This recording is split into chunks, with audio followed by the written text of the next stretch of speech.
And we're live. We're on YouTube this time. Very exciting. Welcome everybody.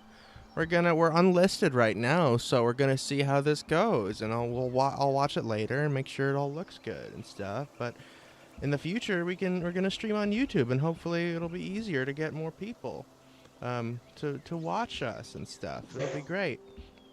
I'm excited. I'm Ace the GM. I'm your friendly neighborhood game master, and we're playing Princes of the Apocalypse, the D&D 5th edition adventure module. We're already 22 sessions in. Goodness gracious, guys. And it's really starting to pick up. Who wants to do a recap of what happened last time with these lovely players? And first we got to do introductions. We skipped a week, so it's been a while. Let's go down the line and introduce our characters and give a fun fact. As we know, I'm Ace the GM. Let's hear who Gawain is. Gawain, the Kalistar newly made warlock. Yes, little Gawain, little 12-year-old Gawain, now with newly dyed hair, has actually tried to dye his hair before, except he used berries. But the problem was, berries are hard to come by at sea, so he got in a lot of trouble for stealing all the captain's berries and dyeing his hair blue. Little Gawain got Sometimes you gotta steal the captain's berries. I love that. Absolutely. We've also got Esme, the half-elf druid. Who's Esme? Give us a fun fact. Esme is actually really sad that she didn't get to do Tai Chi with the monks in the tower. Because they started murdering people. Of course. Hey, no one said we can't still do that. They would I just bet be poetry forced. knows some Tai Chi. Mm-hmm. Oh, absolutely. Indeed. And we've also got Poetry, the tiefling monk. Tell us about Poetry. Give us a fun fact. Yeah, I don't know. I guess it's fun. Poetry's been learning about color. His whole life he's just been wearing like black or just completely color devoid robes and meditating a lot, but recently he just doesn't really believe in anything. He's out on this trek and runs into these folks, and now he's wearing this very colorful red sweater that Gawain had made, and it's his favorite thing in the world. Aww. That's really cute. Yeah, you all have matching sweaters that you probably don't wear all the time. Poetry wears it all the time. Okay. This is Poetry's new favorite. I love that. Love that for Poetry. All right, I hope you know that now Mako and Gawain are both going to actively try as hard as we can to get you to read those books. Yeah, Mako has been pushing already for that. Yes. Okay. And last but not least, we have Boneless, the changeling rogue. Tell us about Boneless. Give us a fun fact. Fun fact about Boneless. Their favorite color is red. But they would never tell Poetry that. And they think that Poetry looks really good in red, but they would never tell him that. That's very cute. And we're missing Azra for some reason. We don't know why. Shanks didn't show. But hopefully they'll be back this time, and hopefully you won't die without him. Now who wants to do a recap of what happened last time? Warning for anyone watching. There will be spoilers for Princes of the Apocalypse. If the D&D campaigns, if you're playing in that, don't watch this. That's no good. No spoilers. Or do and cheat. That's fine too. No, don't. It's not. This is my stream. I make the rules. You get your own stream. You make the rules. But who wants to recap? If you do a good job, I'll give you inspiration as usual. I took notes. I don't have any notes from previous to our last fisticuffs. I just apparently thought I was a boxing announcer, so it's all just the fight. That's fine. Yeah, give us all the notes from. I mean, we need a recap from prior to the last session too. So I want to. When I say recap, I don't mean just last session. Give us an up to this point. Thing. Yeah, give us the main bullets. You know. Yeah, I don't know if I feel like I'd be missing some information from previous. That's fine, but like just Oh wow, like kick it the whole off. campaign? Yeah. I mean, anything relevant to happening right now. Yeah. So you don't Do it, got to go back January, to do it. square one, but Oh, I was anything. ready to go back to square one. Do it. Yeah, but when I As a say recap, child. I want to know anything that's relevant to what's about to happen, you know? So if, like, there was something that started a long time ago and now it's relevant again, like, you don't have to mention the Lord of Lancerock every time because that's not super important. I was going to mention him, but like super briefly because that's how Boneless happened, and That's that's true. actually how Gawain happened.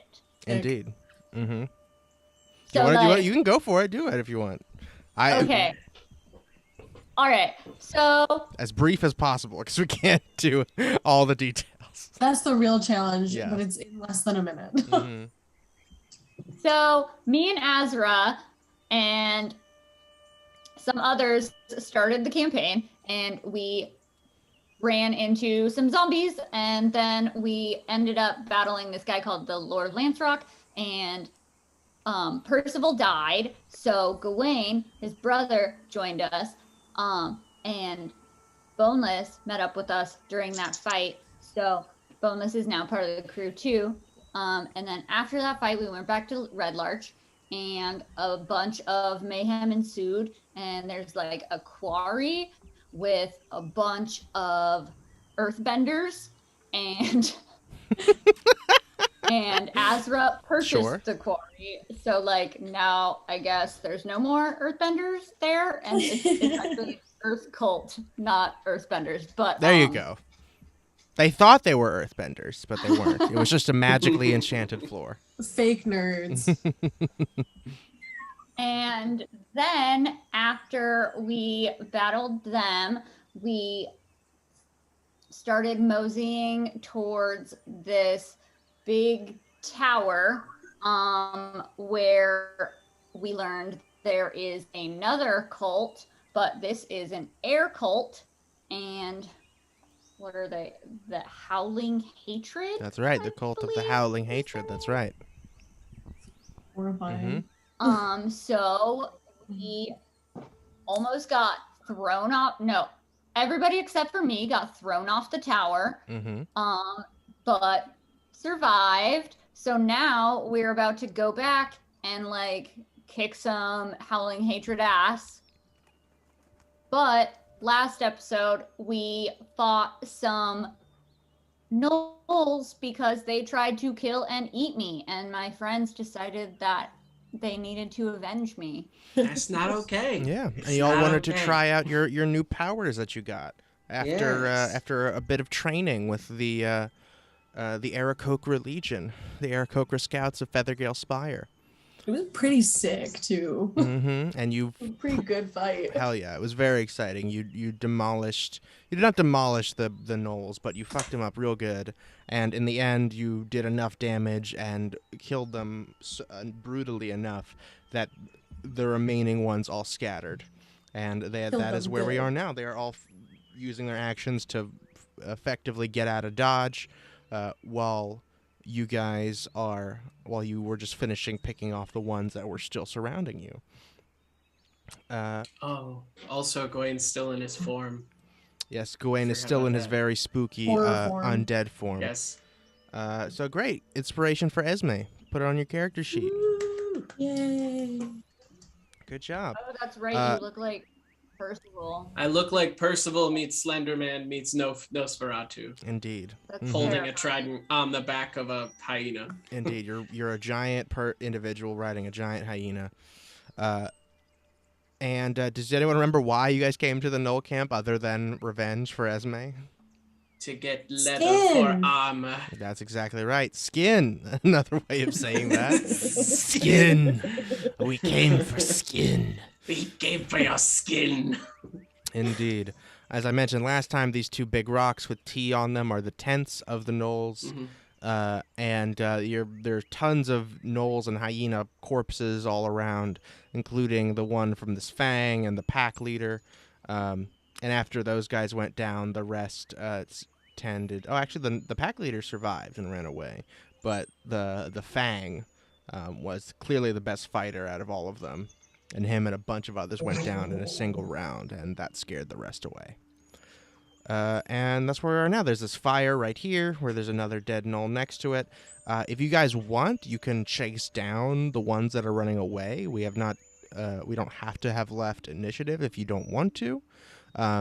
Does anyone want to chase down the ones that you're running away from? That are running away from you? They seem pretty far. I'm kind of beat I'm up. good. I think this is enough skin. I think for the first time ever, Gawain doesn't chase after the enemy. I definitely think there's this moment. Yeah, usually his thing. I think He really has changed. No, he thought he went into this rage and turned into this like long, elongated, terrifying thing. But like when he's watching them leave, he just kind of looks around and goes, okay, we've done it. It's Indeed. skinning time. And, like these sharp ass teeth, and you see Gawain pulls out a dagger and just like lanks his way over to these things and starts skinning them. Oh my I thought you were gonna goodness. skin him with your teeth. So you go over Little to baby the gnoll hides. The gnolls, I assume, was that what you're skinning? Are you gonna get the gnolls or the hyenas? Both. Both? You're gonna skin them all. Yes. Oh, gotta Whoever's skin them all. tougher. Okay, amazing. I need you to give me a survival check with advantage, because I'll say you're gonna take some time to do this. Does anyone want to help Gawain with the skin? I would like to help. Yeah. Okay, I would also like to help so that I can test out that dagger. Amazing. I just want to know if it does anything special. What dagger?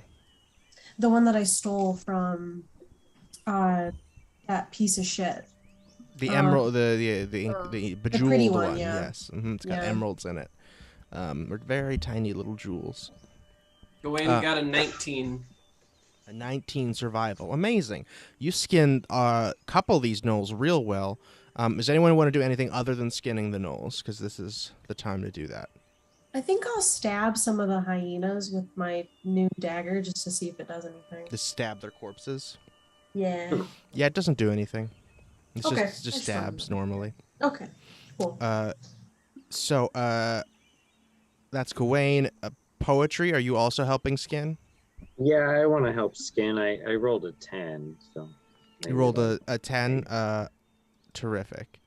Survival, yeah. Yeah, you kind of you cut its flesh off, but it's in a lot of pieces and the cuts are jagged. You don't know a lot about armor making, but it doesn't seem like this would be great for making leather out of. Yeah, I don't think I'm allowed to wear armor. Mm-hmm.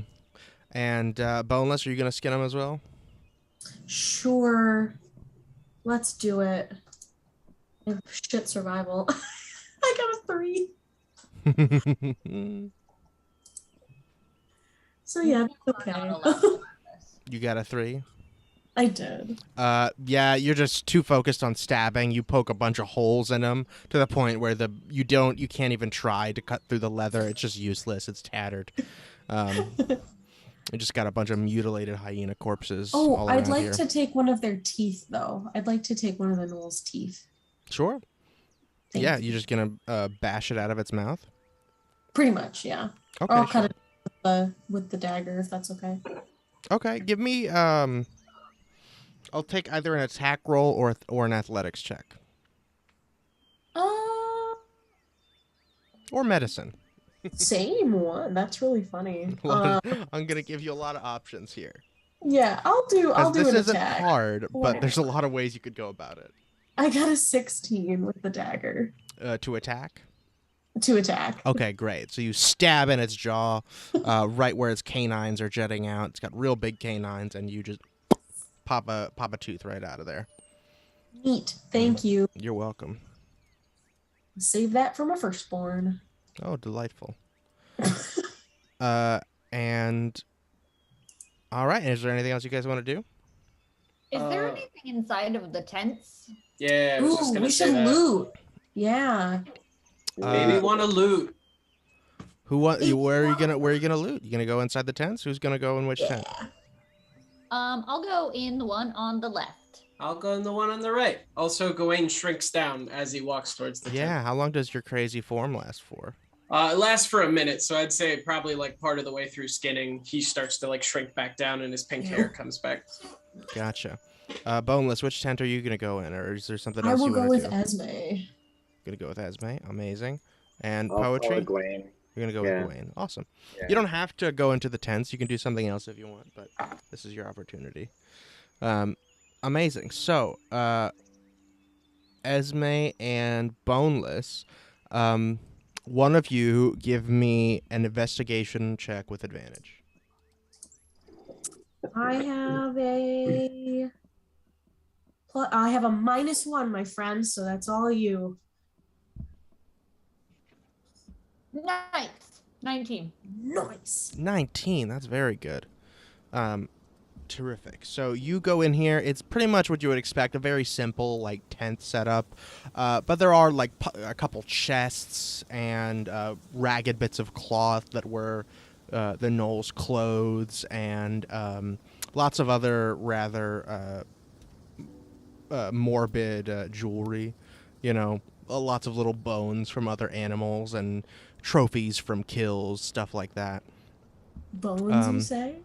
Bones, Esme indeed. would like to take a necklace of bones, please. It's human bones. Even better. I'm still gonna take it. You take it, yeah. It's a bunch of it's like little pinky bones from a bunch of different hands.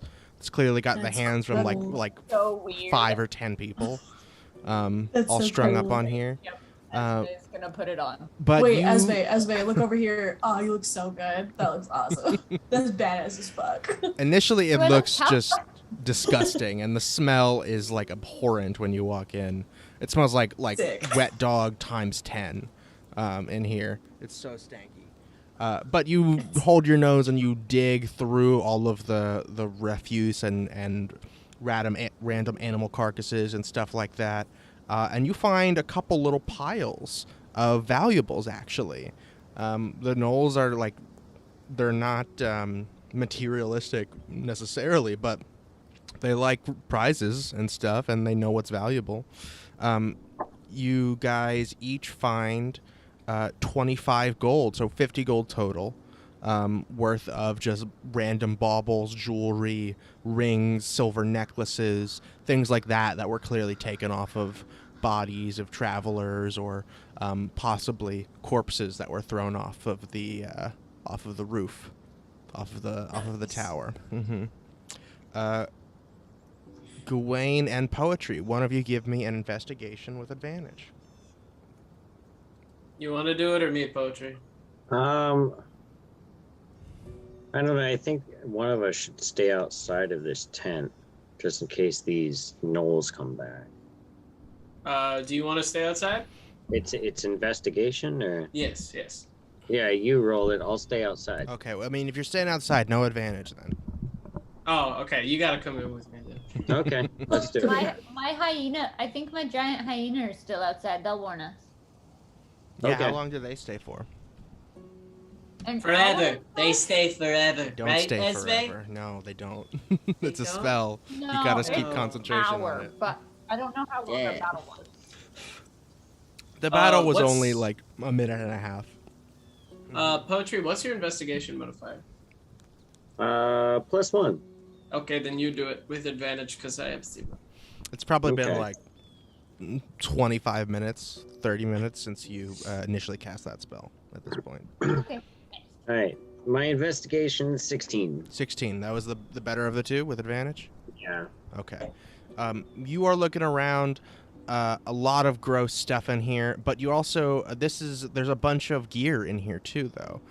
You find there is one shield, there's like 6 spears, a longbow, and a couple daggers, 5 daggers. Ooh. Nice. Can I take the daggers?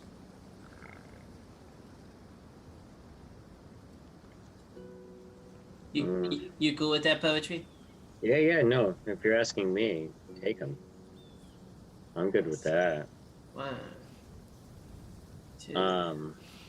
So again, it's if you want to write it down, could someone copy it into? You can put it in the clips and highlights channel on our Discord.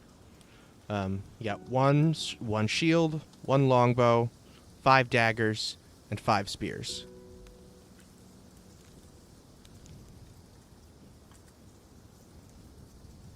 Can we carry them all with us? Yeah, if you want to. Like as a party? For sure. Mm-hmm. Nice.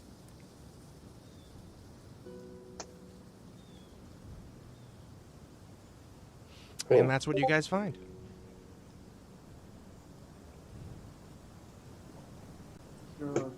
Cool.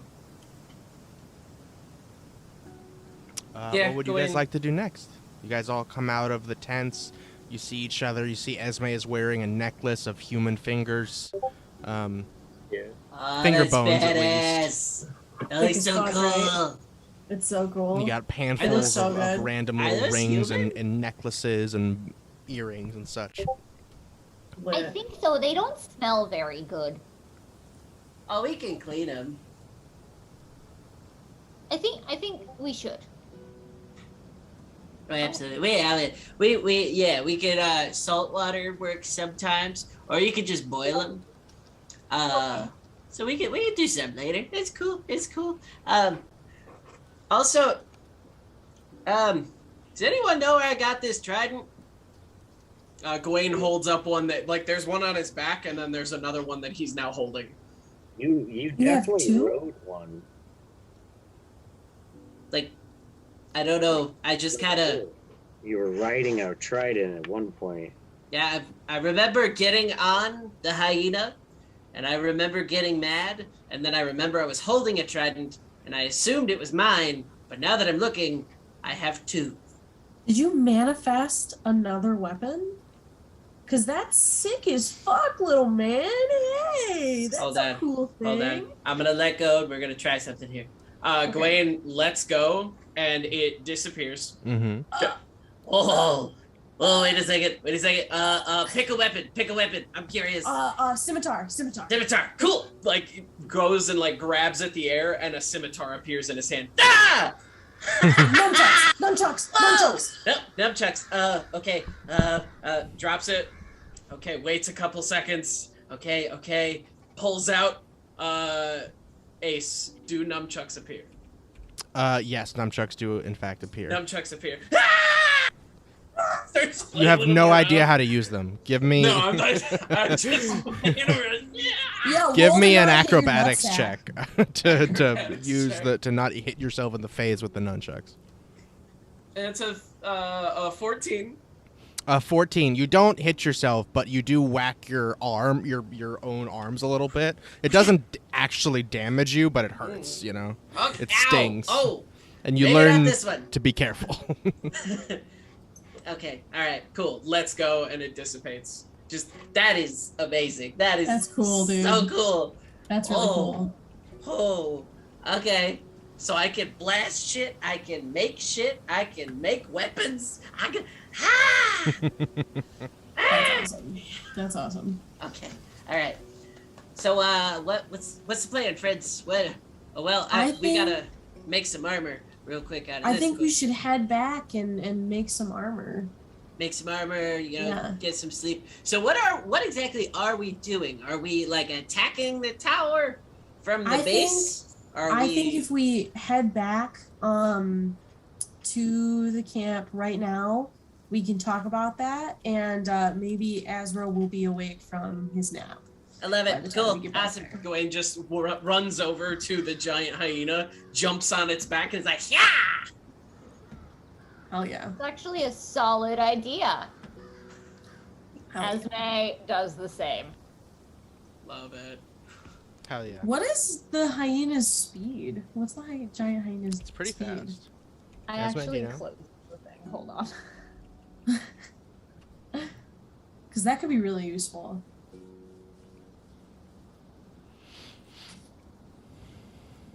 Jeez, for giant. Hey Shanks, are you here? 50. They're in the. He's in the Zoom. Come on in. Oh wait, chat. We'll I'm here. slowly... It's just been a long day. I feel you, boo. No worries. Thanks for being here.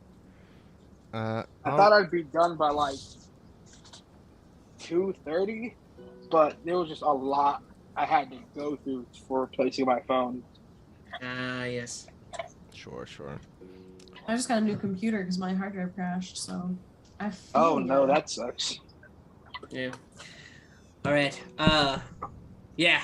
Gawain definitely is like trying to command this hyena to head back. Okay. Let's skip on back.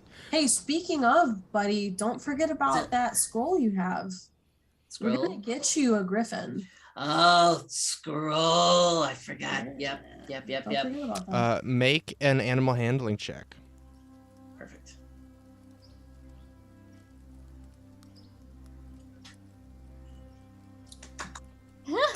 What'd you get?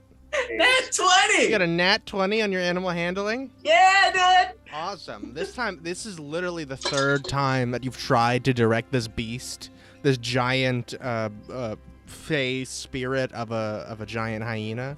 And this time it finally knows what you want after you've been like kind of tugging on its reins, trying to tell it what to do. In the past, it was just kind of walking awkwardly, like it wasn't used to being ridden. But now it's like it's kind of gotten used to your weight, and it starts just like gently trotting in the direction of the camp that you're sort of guiding it to. And then it picks up speed, and all of a sudden you're whizzing through the forest on the back of a giant hyena, and it's incredible. Gawain is laughing and crying at the same time as this happens. Just, Oh. yes! It's Oh, beautiful. buddy. Also, Boneless, what was the name of that scroll? Because I didn't add it. What a good question. I'm not gonna For keep reminding you guys if you don't write your shit down. Was it like Beast Bond or something? I No. think so. Yeah. I think so. This is the second time I'm telling you it was a scroll of Beast Bond. Okay, got it. It is now in my inventory, and it will be there. Good. And there was another one that Esme had. Do you remember what that was? Skyrite. Skyrite. There you go. Good job. Good. A plus for Skyrim. Esme. Esme's my star pupil. Gold star. Indeed. You guys head back to the Aarakocra camp. And Gawain is the first to get there, but you guys are all following swiftly after, and you hear Mako grumbling from the back, being like, that was really cool. I want to ride a hyena, damn it. I should have ridden the I want to say there's like this cool moment where they like stop at the camp, and Gawain like rolls off the front of it, and just like they roll, fight, wrestle, cuddle at the end, and it ends with just Gawain just like rubbing the top of his head, just scratching his chin. Yeah, who's a good boy? Indeed. You do, however, give me a dexterity saving throw.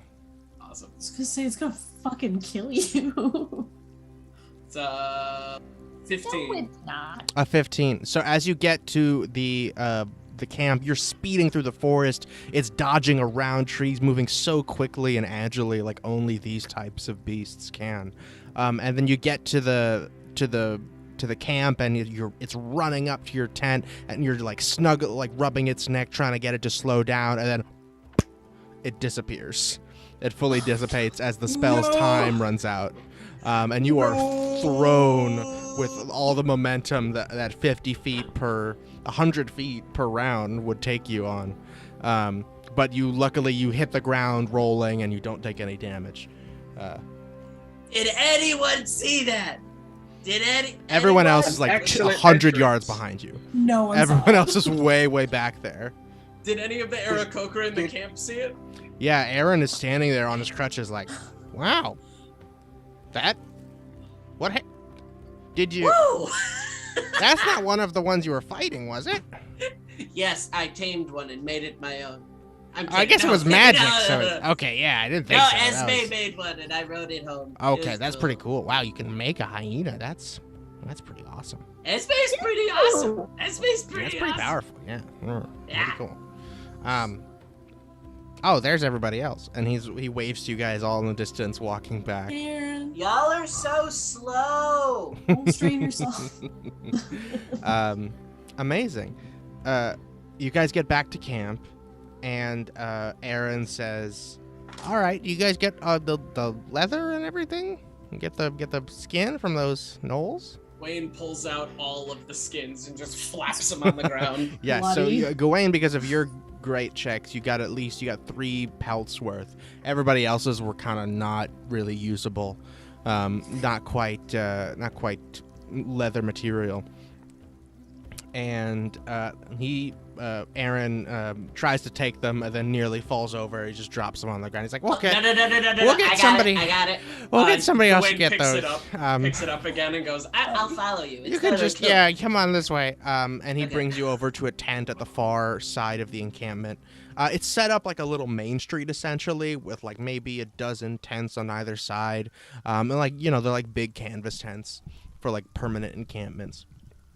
And you go to one that has a bunch of other, like it has got like jerky drying and a bunch of other stuff that's hung up there. And you throw them over one of these drying racks to cure and get ready to be made into leather.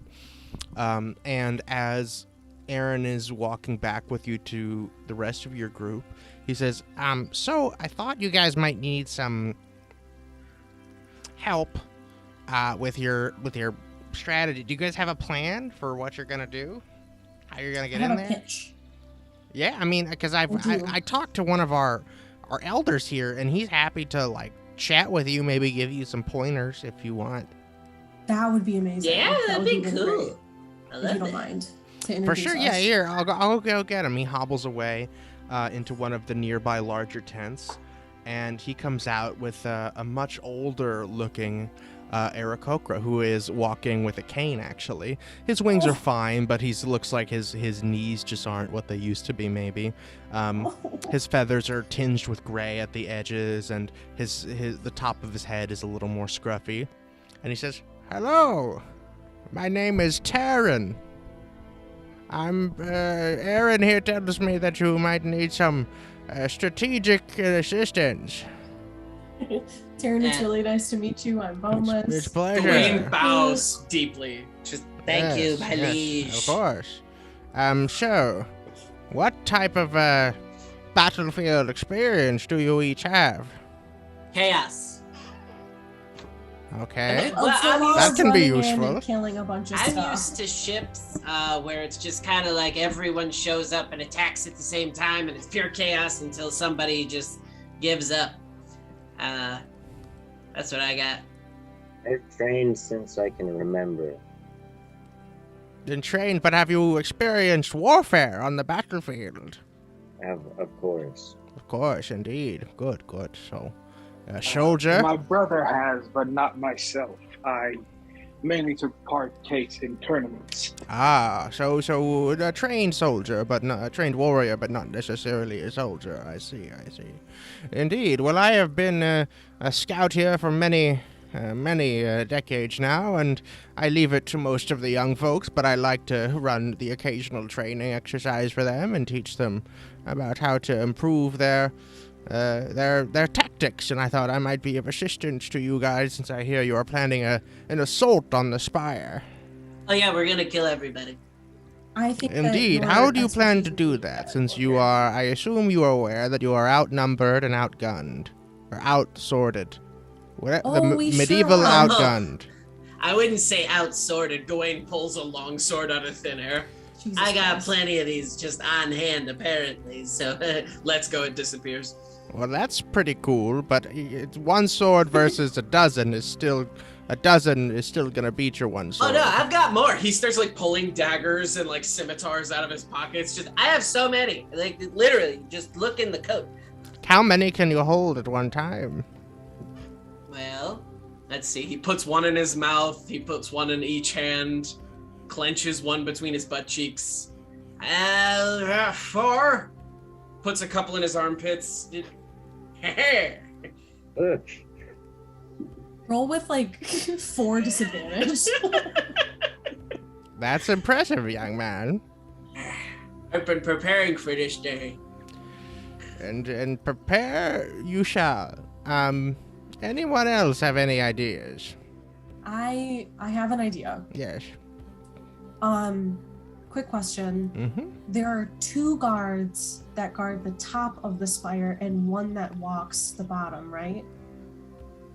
No, there are 2 that are on the top, One of them stays on the top, and the other one, or I guess they alternate every hour. One of them does a full lap around the whole spire and the surrounding area. There is always someone at the drawbridge. That's what I was and in the thinking of. stables. Okay. Okay. Guys, this is my idea. Hear me out. I think that Gawain and Esme should take a team of errands down to. Ace, do you mind bringing up the map? Sure, of really course. Quick, just so I can, because I get kind of confused. I think that you guys should take a small team of errands down to the stable, from up in the canyon, like into the stable area, because it's lower, and free some of the, or try to free all of the vultures and the griffins, so that they can't use them during like the rest of the fight. And then Gawain, you can hopefully use your scroll to obtain one of them. And then I think that Poetry, Azra, and I should try to take out the 3 guards that are outside. So the one on the the one on the bridge, the one up top, and the one that like walks on the ground, with the rest of the errands. So maybe we can each like take an errand with us, and take out all 3, try to do that at once. And then we can regroup quickly, and rush the rest of the folks. We could have a team come from the top and a team come from the bottom, to kind of like meet in the middle, and just kind of, cause as much fuckery on the way, both ways. And that way, if anything gets damaged, it will all be inside of the spire, so that, because I know it's really important for you guys to keep the outside of it all good. But I think that Azra, buddy, you might be able to help them with that too, right? The outside of the spire, because you kind of own a quarry now.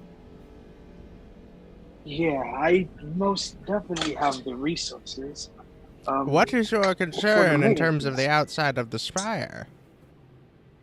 We just tend to fuck around a lot, and I don't want to hurt the outside of the spire, but It's I made wouldn't out be of shocked pure if- stone. Then that's It's not great. I'm likely sure to we break won't it as damage long as then. you don't go in with the intention of destroying it. I don't, but I wouldn't be shocked if it happened. I'm Is all not I'm gonna telling lie. I just wanted to back up Boneless's claim. I got a lot of new things that I don't know much about. I might accidentally blow something up. I don't know. We'll see. So we have backup if I fuck something up. So cool. But your expertise here is invaluable, sir. So I'd really love your input. Indeed. Yeah. You bring up some very good points, such as limiting your opponent's opportunities to escape, because not only are the griffins and vultures a means of defense, they're also a means of escape. So if you wish to prevent your enemy from escaping, starting there would be very smart. The other issue is, and what I would recommend, is you probably would be better off attacking at night, because they command the skies during the day. There's a very low chance of you being able to sneak up on them, or get even close to the spire without them fully attacking you before you even get there, unless you go at night. Now, our scouts will deliver you there, but we will not take part in the fighting. We've already lost too many at the hands of these brutal so-called knights. Absolutely. As for the rest of your ideas, I feel something might be better illustrated in practice than in my explanation. Here, please, if you would indulge me in a training exercise. Please. Sure. Yeah. Perfect. Aaron, and Aaron. Actually, can we have the other Aaron? Yeah, sure. Aaron? That No, not Aaron. Aaron. Okay, That Aaron. Aaron. Yes. Yeah, that Aaron. Aaron. Yes. And he calls over like 10 errands. He says, okay, Just as a basic example, let's see what we've got. Let's do this. So who would go in from the top and who would go in from the bottom? I think that it would probably end up being me, Poetry, and Azra coming in from the top, and then Esme and Gawain coming up from the bottom. But we can, or maybe Mako too, coming up from the bottom. I don't know how useful Mako is right now though. Mm-hmm. Mako is always useful. What? My bad. What? Yeah. Why? He's like, no, I'm not. I'll just stay. Gawain puts his arm around Mako. No, you're very useful. I know you're Stop being it. kind, but like I'm more of a backup, a plan B kind of. I'm happy with that. Boneless, you hear in your head, what the fuck, dude? Just to. My fucking bad. What the fuck? And okay, so all right, let's start with that group then. You said Boneless, yourself, and Azra, and who's in Poetry? That's a group, right? Mm-hmm. Coming up from the top, I think. Okay, I think that's how it terrific. would end up If being, you two yeah. could step into this our fencing area for a moment, and they have just like an area of open dirt that has been sort of like lightly corralled off with just like a stick and the sticks on the ground. And he says he directs all of the errands to get into that circle with you. He says, all right, there's 3 of you, there's 10 of them. You're much more skilled than them, but there's 10 of them. Let's see how this goes. Ready? We're just going to spar, non-lethal, okay? Do what you will, but don't kill anybody. Same with you guys. Same with you, errands. And all the errands nod. I want all of you to make... Oh, yeah. Me and Esme can't help? No, you'll have your turn. Don't worry. Mm-hmm. Hey. I want the 3 of you, Boneless, Poetry, and Azra. Training montage. Exactly. We're doing a training montage. Yes. To do an insight, to each do an insight check. Okay. I got a 10.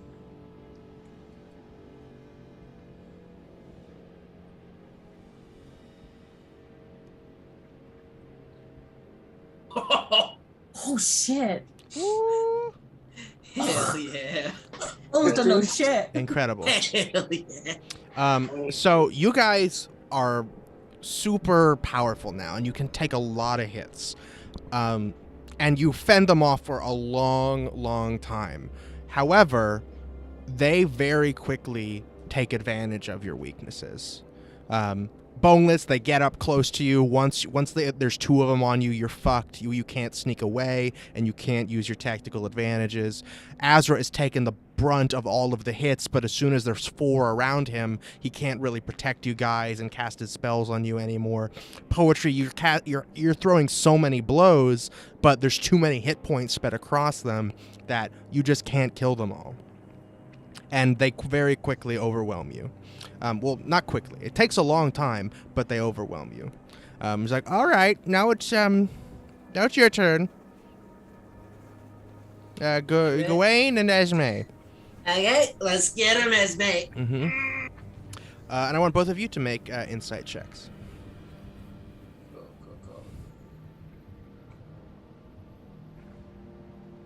Cool. That's a 5.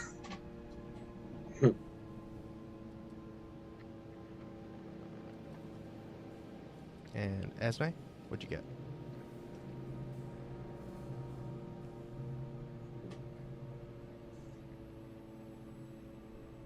Oh, you frozen, January? Damn it. Oh. Uh-oh. Lost internet or something there for a second.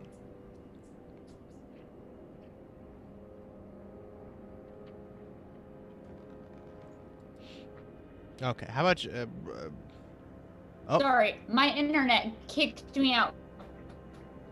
Oh. Are you back? Are they back? Am I back? Kinda. You're in and out. How about you roll a second Why time? is your internet working for you but not me? Okay. Gawain, I roll think we got roll you. with advantage same second house. time. Just Esme? Hmm? Or am I? You're rolling gonna roll advantage? for Esme. So you rolled once for yourself. I want you to roll advantage for Esme, just to make it fair. Hey, 19. Very good. Awesome. So again, it's 10 Aarakocra versus the two of you, and you guys have a lot of magic, so you're able to keep them at bay for a long time. Like, they can't even get to you for a while. Esme's summoning more like creatures to help. Esme turns into a bear, and you guys you last for a long time. But eventually, it's 2 Aarakocra versus the two of you, and you've used all your spell slots. And they, as soon as that happens, they just outmatch you. They are better at sword play than you, and they get into your grill and over to run you. Okay. And So and then he looks at all of you. He says, all right, let's stop now. So, what do we think was the problem? Is it that we had all of the fighters? Well, all of the non-magical fighters in one spot, and all of the magical Well, no, because Azra. Maybe we don't take on 10 at one time. Yeah. That's a good idea. Let's try this a different way now. And I'm not going to make you do any checks this time. All 5 of you versus, and he says, he pulls out 5 of the errands, 5 on 5. Let's make it fair. When you do that, no problem. It's over in 2 rounds. You guys very quickly disperse the 5 Aarakocra. Is what he's saying. And he says, so what was the difference? We work together as a team. Or even odds. Exactly. So, do you know how many are in their numbers there? Let me Probably see. 20 1, or 2, so. 3, 4, 5, 6, 7, 8, 9, 10, 11, 12, 13, 14, 15, 16. I'd say a little less than 20. Yes, they outnumber you at least 3-1. Probably more, depending, and they have significant strategic advantages given that they have their home base, an abundance of weaponry, and their aerial mounts in addition to help them. Well, they do have 4 less now. That's true. What do you have? Really big I mean, hyenas. I have these new magic. I think I could do No, not you. What do you have? Gawain turns around. Who? I said, not you individually. What do you? And he points to all of you as a group. What do you have? Pawpaw. You're right. We gotta go get Pawpaw. I don't know what that is. He's a big bear. He's cool. Well, we have Friendship? He puts his face in his hand. sneakiness. We have this stealth. They don't know we're coming. You have power as a unit. Any one of you can outmatch any one of them. So don't split the party, Eileen. Sure, don't split the party, but also let everyone do what they're good at. You know? Does that make sense? So, if you take them on all against all, you're fucked. You understand? Yeah. I don't mean to use coarse language, but y'all, to be honest, you seem a bit thick, so I want to make sure this point gets home. So you cannot. Almost has a The minus more one you, they intelligence. have you on numbers and on weapons. The one thing they don't have you on is pure skill. You are more skilled than them. If you take them on one by one, you will win. That is your best chance. You need to stay, because you are already fighting a losing fight, you need to fight where the odds are always in your favor. 5 on 1, 5 on 5 you can do, 10 on 5 you can't. Do you understand? This is not a run right in and fight everybody. Exactly. The fewer you can take on at one time, the more likely you are to win. So dolphin warfare. I like it. I don't know what that means either. Well, Do it's you where think it would a be- single dolphin sneaks in, takes out like one person, and you just slowly dwindle them down. Oh, we call that hummingbird all sides. warfare. Hummingbird. Okay, Yes, cool. mhm. Dolphin. I've not seen a hummingbird. Anyway, sorry. That You don't were make saying? okay. You're with me? I'm with you. I'm with All you. right, very good. Yeah.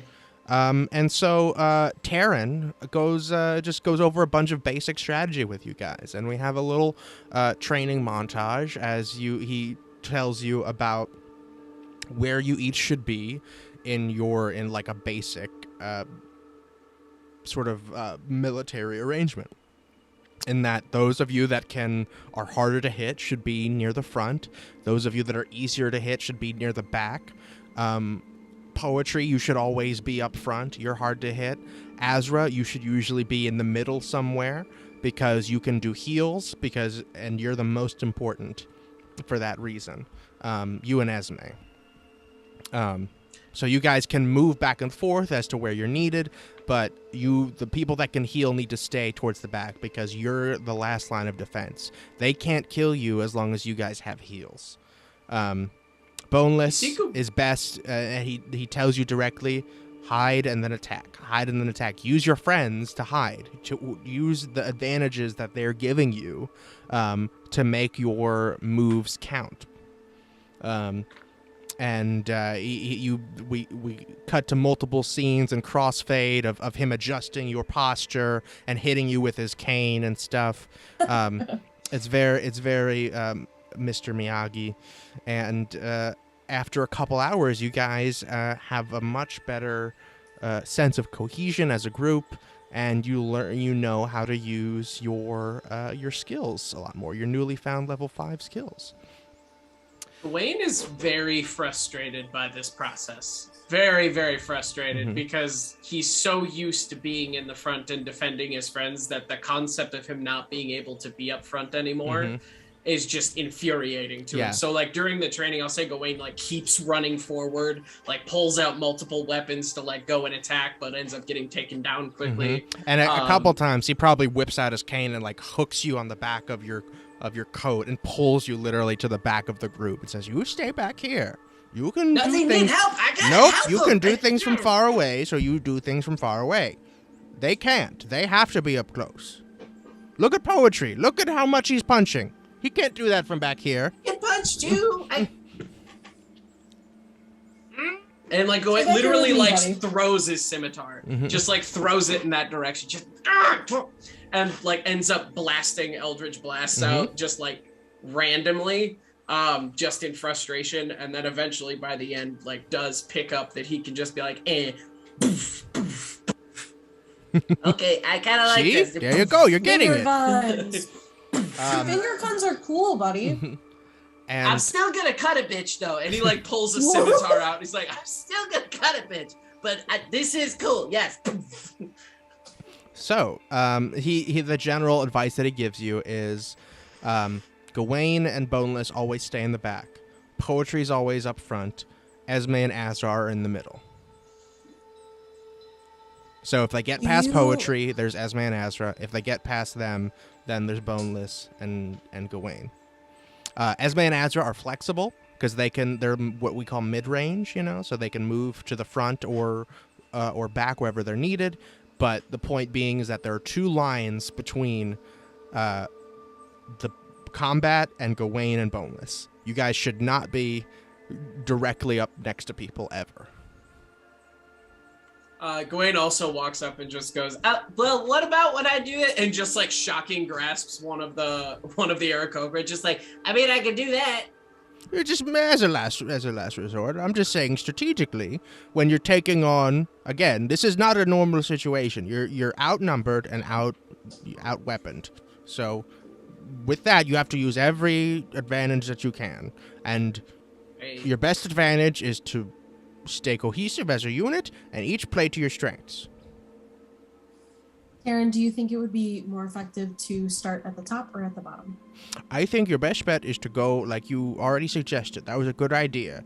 To start at the bottom, release the means of escape, and go as far as you can without alerting them to your presence. Because if you Okay. go at night and you go from the bottom, they're much less likely to see you. So you have a chance of getting in and killing a few of them at least before they all come rushing at you. And even when they do, you maintain your formation and you don't fight them all at once. You keep them individual as much as you can. Because again, 10 on 5, you're gonna lose. 5 on 5, you're gonna win. It's that much of a difference. Poetry Okay. wants. Make sense? Yeah, poetry wants to say thank you to Taryn because he's never really understood how to work on a team. Aw. Do you think poetry like makes some kind of gesture, or does he like go up to him and like and talk? What do you think poetry does? Might be a little bit quiet off the side. Thank you for showing me that I've never really had to work with anybody else. I've always kind of been alone. Oh, you're very I'll welcome. stay quiet. I'm I happy. That's appreciate it. what I do. I train you young people to fight better, so I don't have to. Azra's going to put his hand on Poetry's shoulder and say, Oh, where did you come from? and Azra's going to say, I'm glad we can count on you. And he's going to give Poetry Vigilant Blessing. So on next initiative, you have advantage. Nice. Hell yeah. Perfect. Okay. All right. Well, I think y'all are as ready as you can be. Yeah. Can I have a nap before we go? Yeah, everybody. Yes, a good idea. It's getting towards evening time now, so it's probably like 6 or 7 o'clock at night. So if you go to sleep now, you can still get a long rest in and still attack them this night. Cool. That sounds great. Absolutely. I think so. Yeah, because you can go at I like think- 2 a.m. essentially. Yeah. I think Gawain, like, goes off to be by himself for a little bit and is going to try to, tries to summon Jalal. Mm-hmm. Um, How does Gawain do that? I don't think Gawain's ever had to summon Jalal. yeah. I think Gawain just, like, kind of goes out to a small section of the woods, and just kind of, like, sits down, looks around for a minute. He's just like, so are you going to come out or what? Give me a just a wisdom check.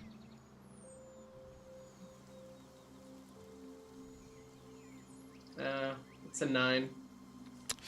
No sound, no sign of Jalal.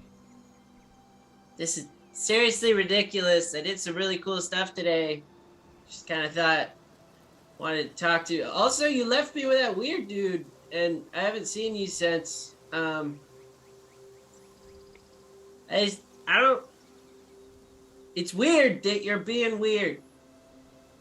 I don't like it. Silence. You hear the sound of. Can I roll leaves. something to see if I find Gawain out there? Yeah. Give me a perception check.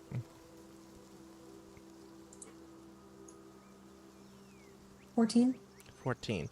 Yeah, I think you see him like walk away. Do you want to follow him? Yeah. It looks like he's just going to get some alone time. Okay.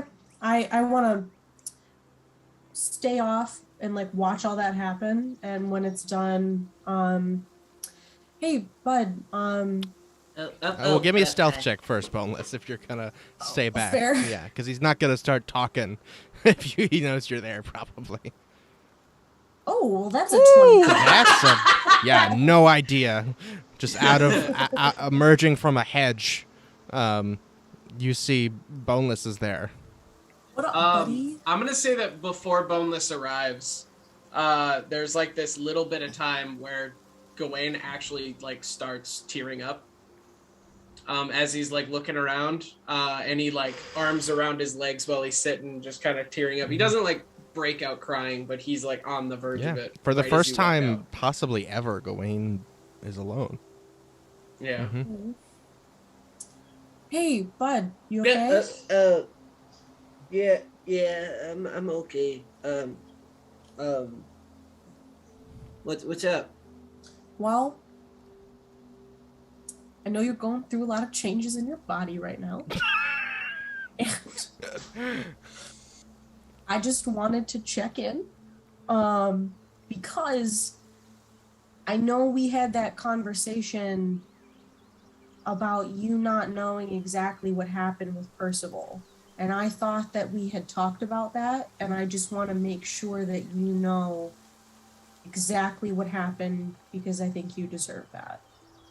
Okay? So I just want to make sure we're on the same page about that. All right? Yeah, nobody told me what happened. Okay.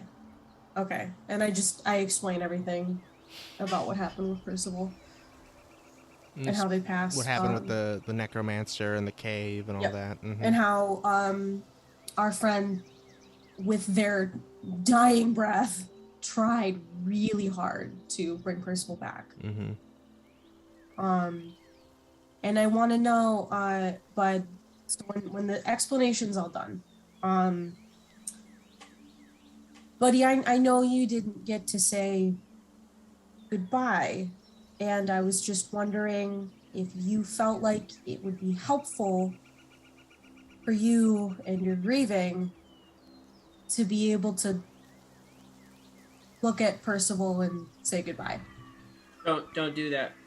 Okay, I won't do it. All right, time to go back to camp. Let's go. No, Boneless, sit down. Boneless, sit down. I don't tell Azra or Esme or Poetry. Not Mako. That won't go well. I'm different now. And I'm gonna see Percival again. I'm going to.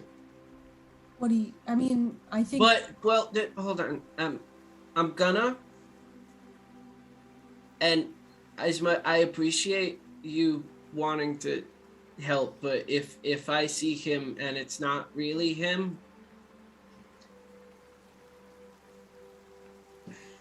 Can I ask you something, bud? Yeah, what's up? Are you talking about dimension stuff? What does that mean to Boneless? What is... Gwen, I want to tell you something, okay? What's up? You know how when I turn into stuff, you've never seen it before? Yeah. You know how it's like not like anything? So a while ago I was trapped somewhere that like isn't of this plane. And so I just want you to know that like I know that it's possible, but it really fucked me up bad. So I think that you should just be careful, okay? Oh yeah, I'm gonna be careful. I mean, I always got you guys. I got Jalal. That's fair. And you know, when it happened to me, I didn't have anybody else. My brother had to come get me. So well, now I have to go get my brother. Fair enough. And I'm like, all right, well, this is a lot of feelings. Boneless is really uncomfortable, so I'm gonna go back to Gawain immediately hugs Boneless before you can leave. Immediately. And actually starts crying. Oh, now I gotta be nurturing. It's a very sweet moment. Mm-hmm. And right before we leave, Gawain stops crying and then whispers up, "You should turn into me and we can confuse the shit out of Azra." Oh my god, let's fucking do it. And I do. Amazing.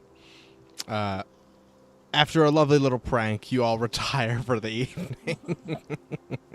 I run up to Azra. I'm like, Daddy? Goodness gracious. I say, and Papa? Papa? Wow. Terrific. And you guys get a full night's sleep. Everybody long rest. Uh-oh.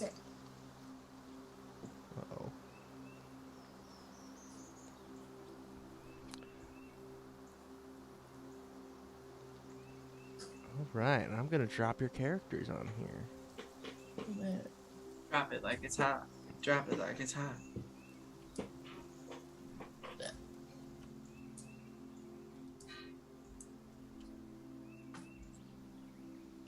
Shanks is eating dinner, which is why they've been muted. Ah, fair enough. Hungry. I thought you just didn't want to respond to me calling you daddy.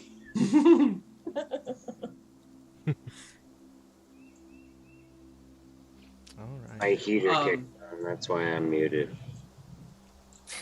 Okay. Ace, Yes. can I spend a little bit of that rest checking out that scroll? Beast Bond? Yeah. I was going to say that Esme would like to also prepare animal friendship while we are resting. Very good. Oh, hell yeah.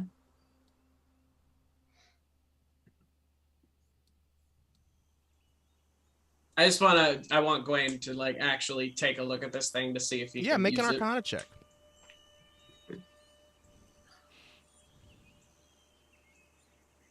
Wow, that's a 7.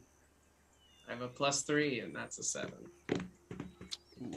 Well, you know what it does based on what Esme told you, because Esme is much more familiar with this kind of magic, and that it lets you create a mental connection with an animal that you have already befriended, I think.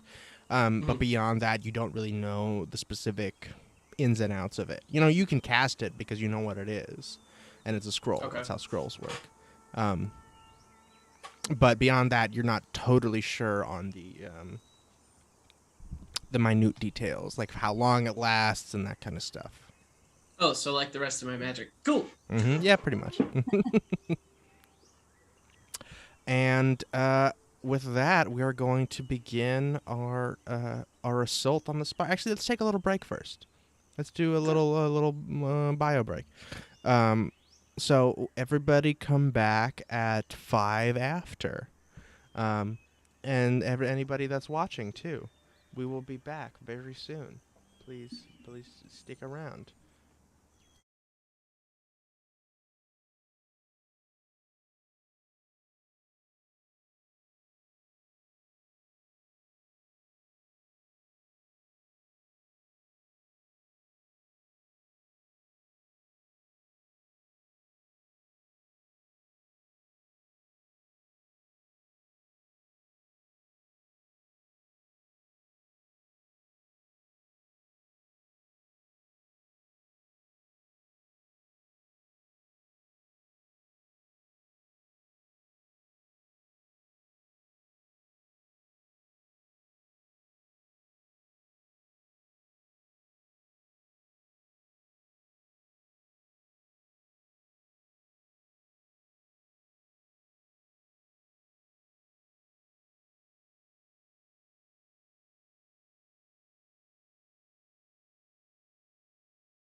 And we're back. Woot. Everything seems to be going well with the streaming. Haven't had anyone in the chat yet, but that's fine because it's unlisted right now. So you guys are the only one with the link. But that being said, if you want to drop in the chat just to see how it works, please do that if you got it open. Let's take again. Did you link it? I put it in, the general, I think. Oh, it's in the general. Okay, thank you. It's a YouTube link. So is there anything that you guys want to do before the errands take you up to the base of the Spire? I want to turn into Hurl. Thurl. Thurl. I'm going to turn into Thurl. Okay, great. I'm calling him Hurl. Mm-hmm. Because he sucks and he makes me want to throw up. Poetry had a dream in the long rest. About potentially gathering poison ivy up and lighting a little fire of poison ivy at the bottom of the spire and just waiting for what happens. It's gonna suck the smoke through the spire, and then maybe they all get like lesions on their lungs, and we don't have to fight them. I don't know if that's a thing. It's dark out. We might not be able to find it, but I had a dream about it. Interesting. Make a let's think.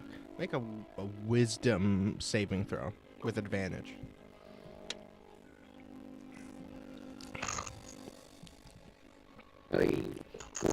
First one's not good.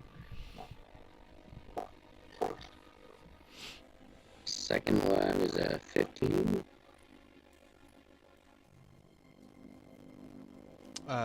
Which one was higher? Sorry. A 15. A 15. So yeah, it's not a bad idea to the idea of using that as a weapon of some kind is good. The bad part, and again, this is from what you've learned in your recent training with Terran, is that anything that you do that will draw extra attention to you is more likely to draw more people towards your location and more likely to alert them before, because if smoke coming from a random area will set off people's mental alarms. You know, people will immediately be on guard, rather than if you just try and enter silently, then they won't necessarily. And so the reason I had you do those insight checks earlier during your training session is to see how much you guys would learn from Terran. So now, when you guys are going through your assault on the Spire here, I will give you wisdom saving throws with advantage whenever I think you're going to do something that will get you caught or murdered. Yeah, or pretty much anything that is against what Terran's advice to you was. But hey, you guys do what you're going to do. I'm just going to say, hey, maybe this crosses your mind because it's something that Terran said.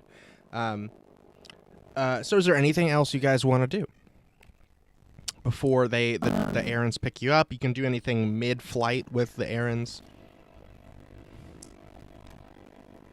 I'm good.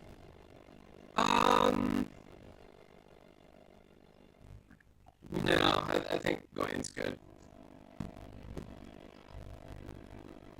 All right, everybody. Yeah. Yes? I think I'm Amazing. So everybody start off by giving me a stealth check with advantage. You guys are under cover of night, and the errands are pretty good at flying stealthily. Awesome. Plus, you guys, because of Terran's wisdom, you guys knew to approach after the most recent watch had gone out. Because you know that they do a lap around the Spire roughly every hour. You waited until the last one completed, and then you decided, and that's when you went. So you knew you weren't going to get spotted immediately. Gwen got a 16. I'd like to, I forgot to say, because I just got back, but I'm giving everybody eyes of night, so everyone has 300 feet of dark vision. Yes. Everyone can see perfectly. Thank you. I rolled a nat 20, so it's a 26. Oh my god. Hell yeah. 19 for stealth. I got a 22. I got a 8, but I'm gonna cast Pass Without Trace. You can't retroactively do that in the future, Esme, but But like, when I said, is there anything you want to do before you fly, that was your opportunity to say pass without trace. So you can do it this time, but next time. can I cast it before I go into the tower? Is that allowed? Yes, but yeah. Or you would have had to do it before I asked you to make the stealth check next time. Because you're doing the stealth check right now for your approach. They're carrying you up to the ledge of the spire. And you're the stealth check right now. You are, but the bottom is... Yeah. We're also splitting up, so 2 of us are going down to the bottom, the rest are going to the top. No, you're all going from the bottom. We're all going to the bottom. Oh, we're all going to the bottom. Okay. Yeah, we're gonna stay together now. I love it, Karen. And well, That was his whole thing. He said, stay together. Gwen's like, I don't get it. How we're splitting up. Okay. And you got... Karen. You rolled with advantage, right, Esme? I did. And you still got an 8? And then I got a 7. Okay. So yes, you can do the pass without trace. We'll say you can do that.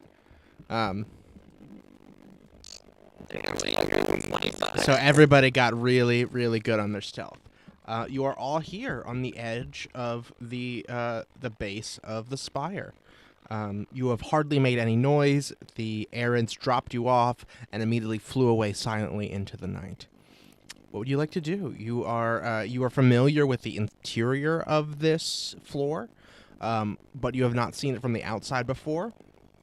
There are all of these stable doors with the hippogriffs and giant vultures in the stalls.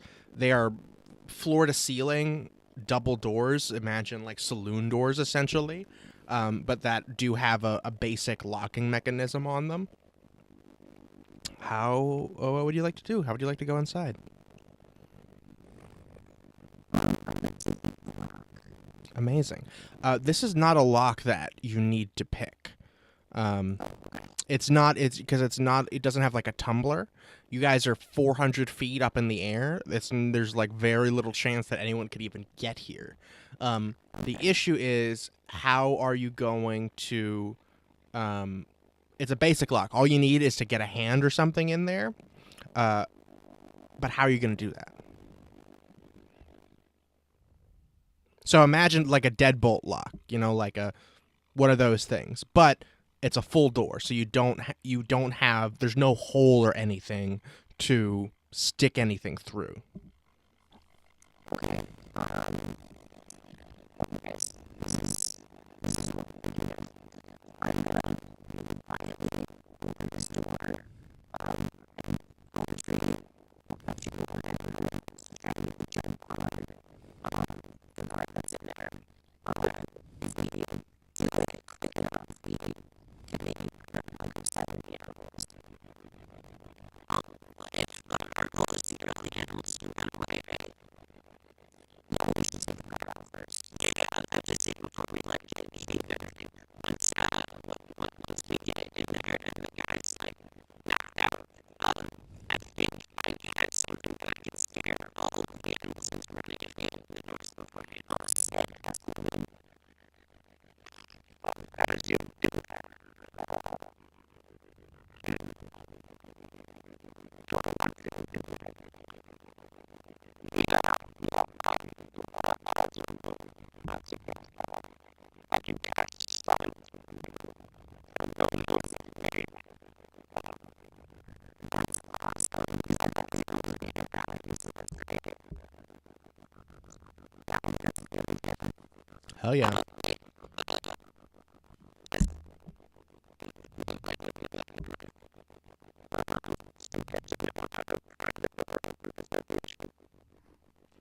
Yes, because there's nothing for you to even put your thieves' tools in, because the mechanism is entirely on the other side of the door. No one comes in this way. They only go out. Do you?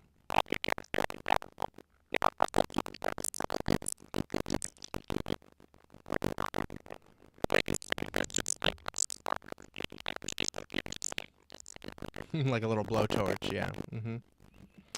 So Azra, where do you want to cast it? Do you want to cast it like across the whole floor to encompass the guard as well, or do you want to like isolate it, like focus it on one of these doors so that you can just break one of those in without making sound?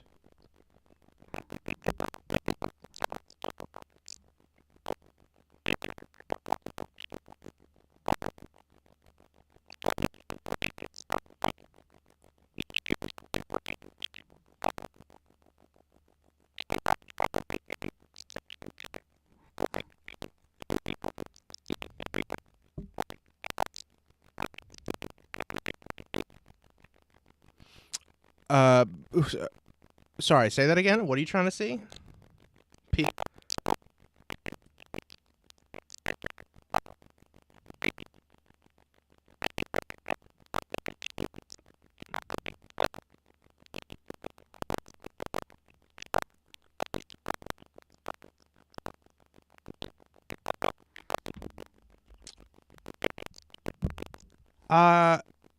Yeah.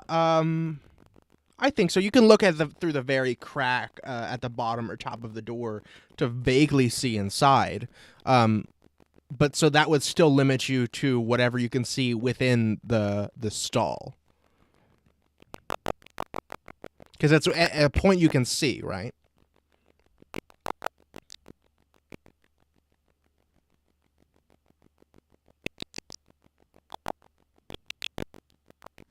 Okay, yeah, so you could do it. You could set it like 15 feet to my left or anything like that. So you don't have to see it. So you tell me where exactly you want to put it. You know the guard is somewhere in here. It depends what you're trying to get within it. No. Yeah, fine.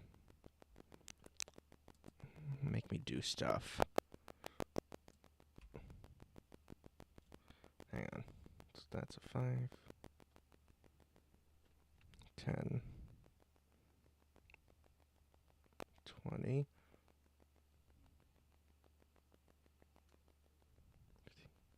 That's 20.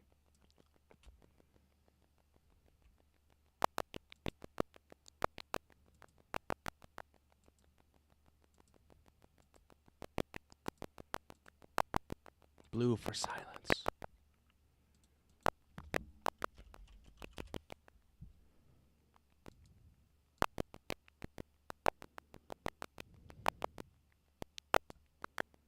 Okay. 2 people give me perception with advantage.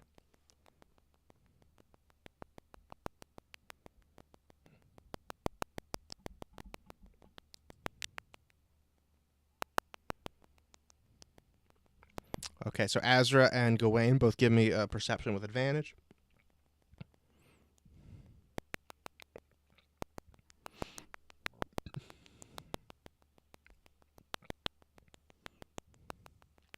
Whew. Okay. So as you peer through the little cracks at the top and bottom of the door, you hear the basic sounds of like the hippogriffs and vultures quietly rustling and occasionally like chirping just a little bit. But you also hear the very faint sound of footsteps, as if the guard inside is pacing. So it seems like he's just like walking around in a circle, from what you can tell. And he's wearing like full armor, so you can definitely hear his clank, clank, clank.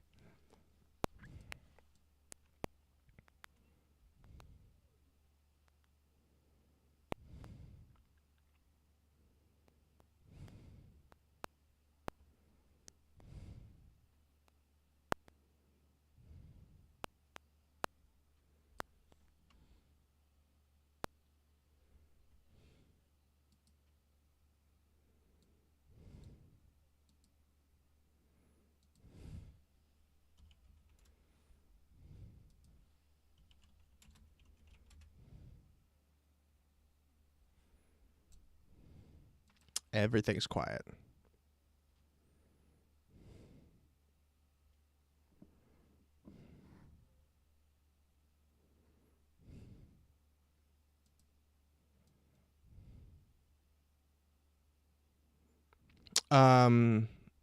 Is Gawain planning to cast something right now?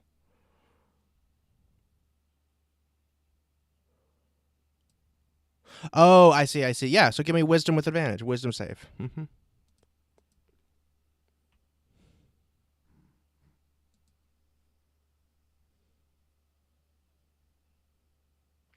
So yes, it does occur to you that now that you are a spellcaster, you have to think about things like verbal components, and that if you're within the silence, then you won't be able to cast certain spells.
Yeah.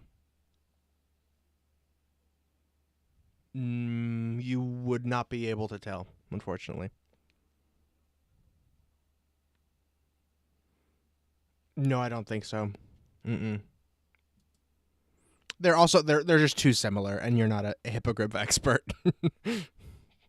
You could be, maybe one day. So let's get one person give me another wisdom save. Somebody with advantage.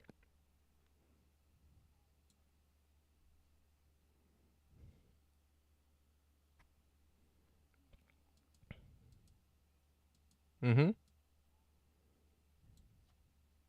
right, Azra, do it with advantage. Yeah.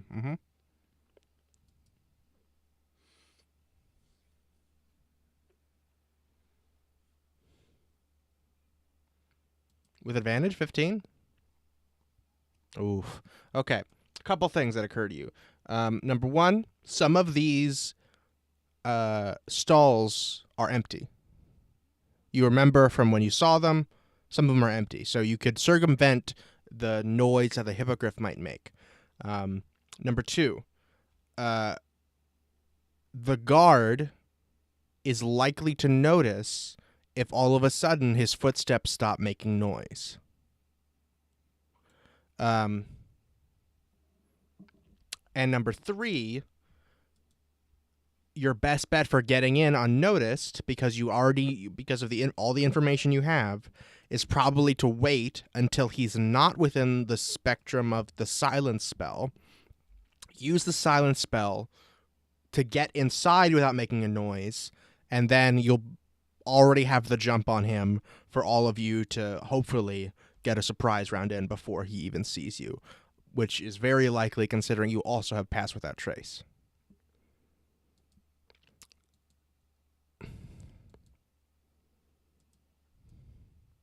Exactly. So I think that's what occurs to Azra. Like, your best bet is to break it, use the silence spell just to break through the door while the guard is outside of the silence spell, so that he doesn't notice that he himself is silent. And then if you all do your stealth well enough, or if you send the most stealthy people in first, then you are very likely to get a jump on him and kill him before he can make any noise or sound an alarm. That is your best shot. It is not a guarantee by any sense, but that is your best bet for continuing through the castle without alerting the rest of the castle. Not castle, Spire.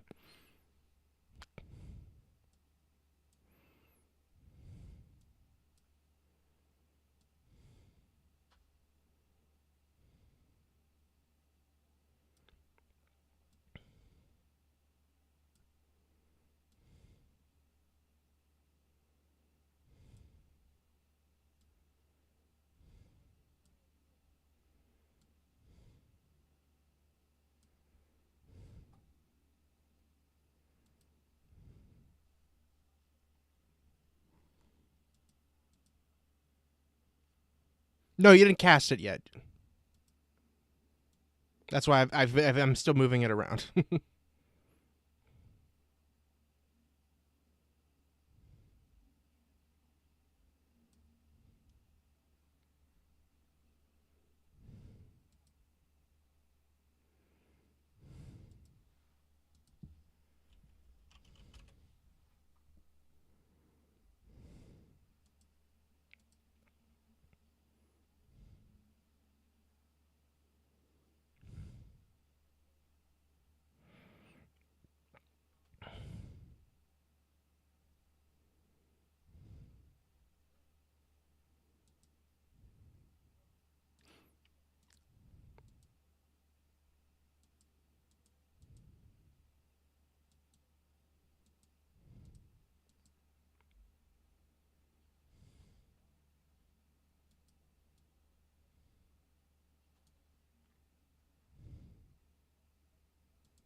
All right.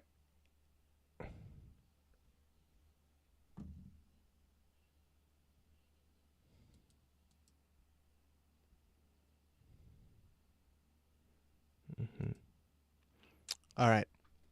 Step 1, everybody roll initiative for me, just preemptively.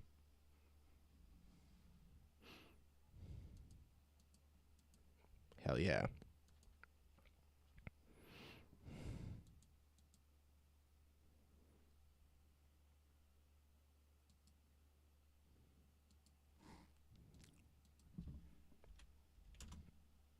$14 for Gawain. Gawain, what's your new AC? Oh, I'm sorry. Yes, you got your leather armor. Yeah. Mm-hmm. So that would probably make it 13.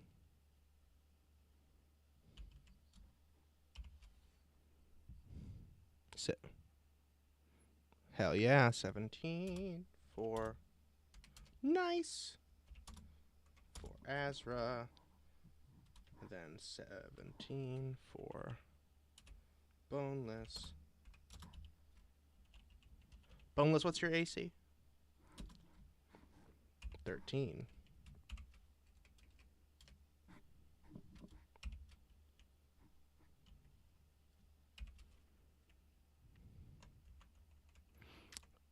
And Poetry, what did you get? With the advantage that, oh, bummer. And what's your AC?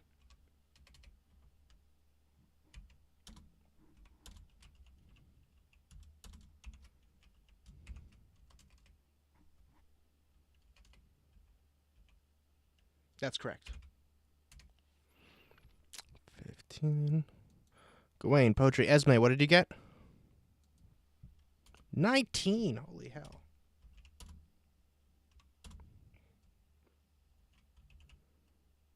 And what's your AC, Esme? 12. Very good. Okay, gotcha. And Azra, what's your AC?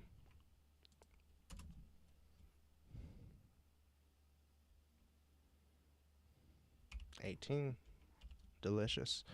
Amazing. So, Azra, you cast silence on this area to encompass both of these doors, yes?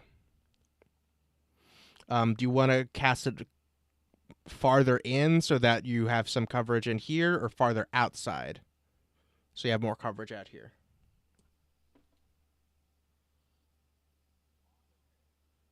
Farther in. All right, cool.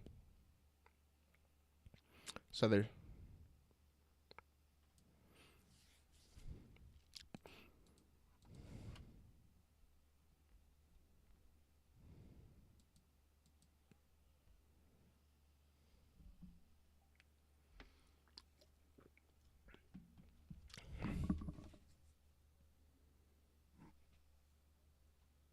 Well, you're not an initiative yet. You're not an initiative until he notices you.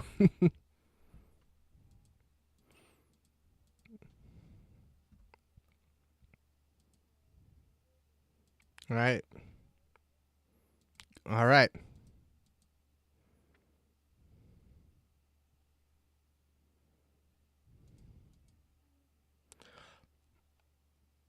Hell yeah. Poo poo. They pop immediately. Just the force of your Eldritch Blast.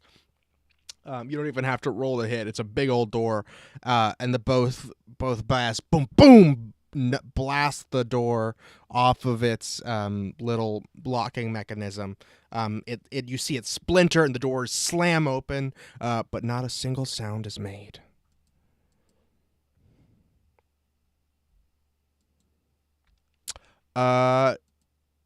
Yeah, I think so. Yeah, you can. For sure, you can see directly inside, so I don't see why not. But this one is not locked, so you don't need to do that. This one is just like a very simple door that only animals can't open.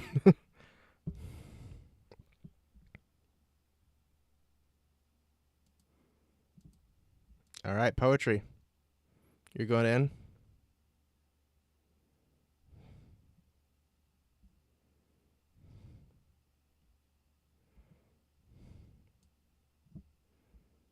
Mm-hmm.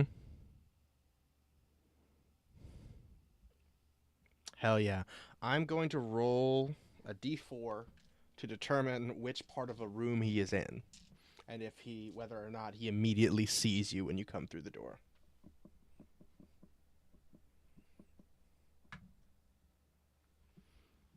Okay. Luckily, he is right here. He is going in clockwise, so he is headed in this direction and facing away from you. Nope, doesn't look like it. Is anyone joining poetry, or is everyone else waiting outside?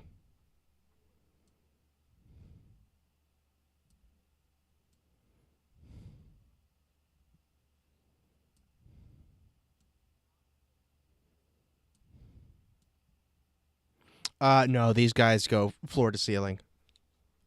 Yeah. Mm-hmm. So Esme, Azra, and Gawain are waiting inside the stall. You have line of sight to your friends and maybe partially the guard. So Azra, I'll put you right here if you want to be, as the less sneaky of the group. But Boneless and Poetry, you guys are right here. What do you want to do?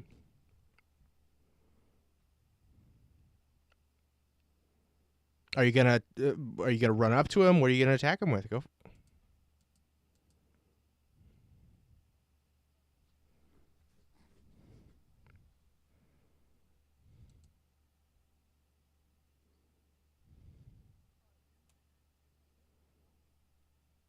Yeah, you guys cannot communicate right now. Yeah. Mm-hmm.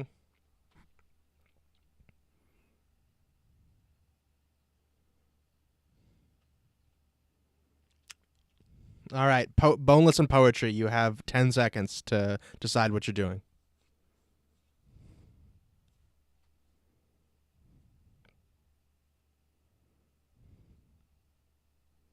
Amazing. Boneless, what are you doing? As soon as he's within 5 feet of him?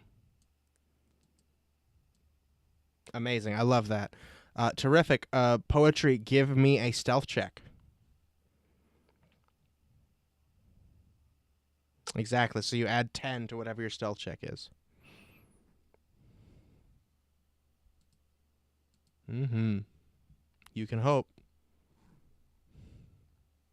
35? What? Holy I didn't expect it to be that high.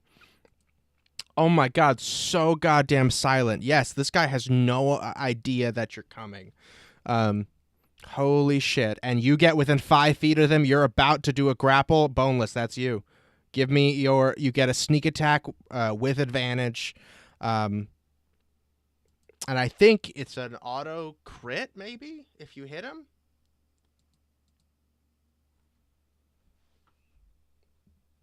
Ooh, that's not great. Let's see. Hang on.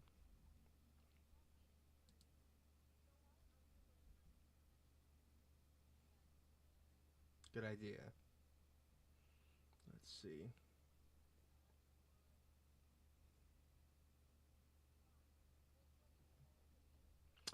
Just roll one more die, yeah.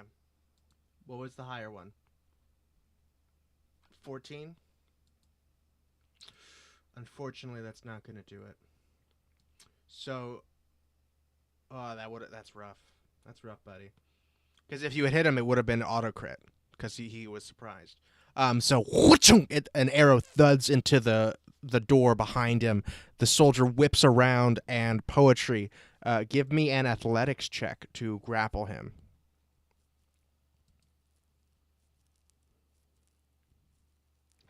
Yeah, you can do that before I think any of this goes down. You can see him. How close do you have to be?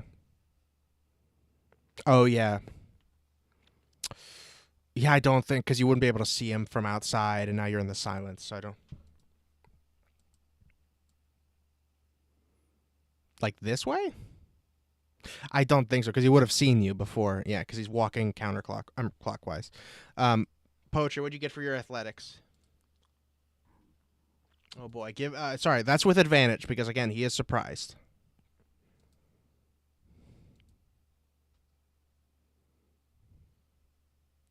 19. Now he's gonna roll to contest it. Feathergale Knight. These guys are pretty strong.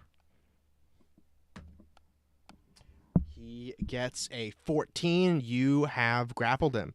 And now we are entering into combat proper, though. And I'm gonna change the music.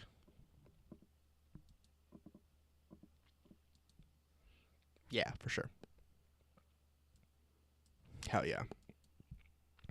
And we are going to enter into the initiative order. Poetry, you are starting with him grappled. It is actually Esme's turn first.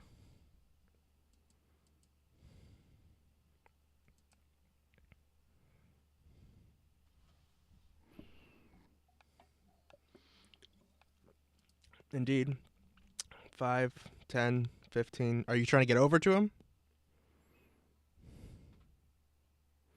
15, 20, 25, 30 gets you right next to him. Yeah. Mm-hmm.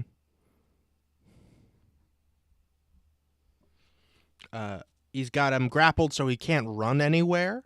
But Poetry's going to have to do another check on Poetry's turn to, like, drag him away.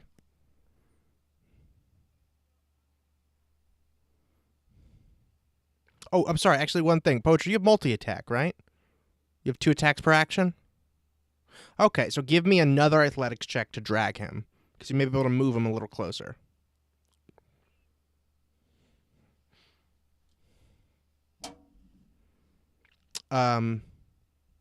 Yes, not with advantage, because after he's grappled, he's no longer surprised. 15, let's see how he does.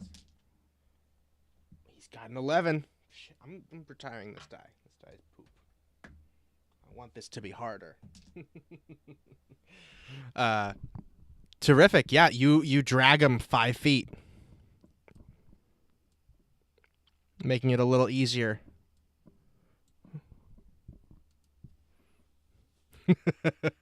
Feed him to the vultures. Esme, what do you want to do?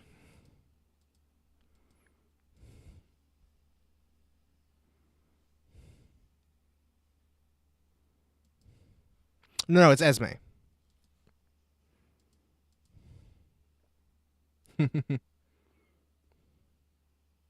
Sure. You want to shillelagh that?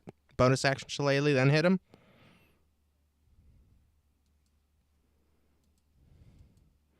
It's a 15 to hit. That is not going to hit. Your club clangs off of the center of his chest plate.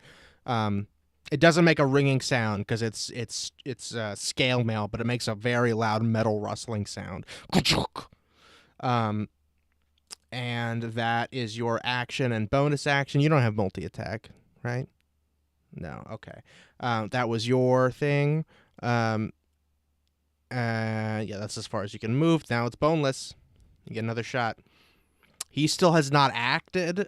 He's not surprised anymore, but he has not acted, so you still get advantage because of your assassin thing.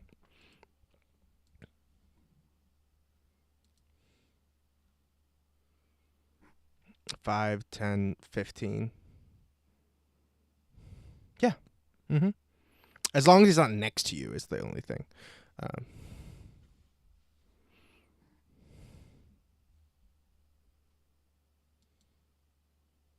Ooh, we cannot catch a break. Goodness gracious, another shot goes awry. Boom! It nearly, you feel it whiz past your ear, Poetry, and maybe a couple of your hairs fall down on your shoulder as they've been sliced off. But all right, that's Boneless. That was your action. Do you have a bonus action, Boneless? All right, where are you gonna hide? There's a bunch of stuff here, luckily, so.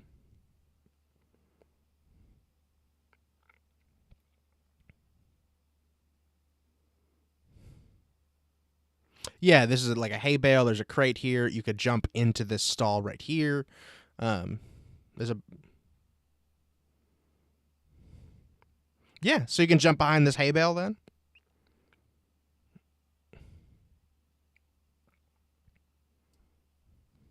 All right, give me stealth.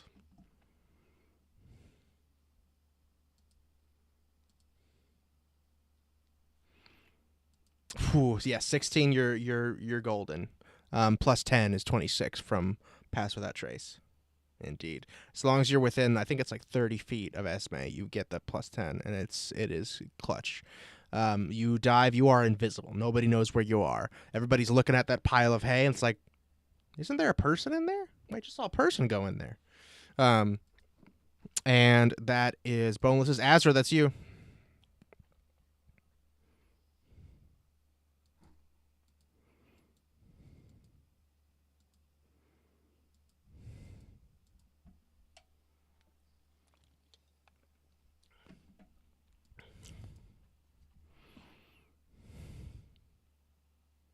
Okay.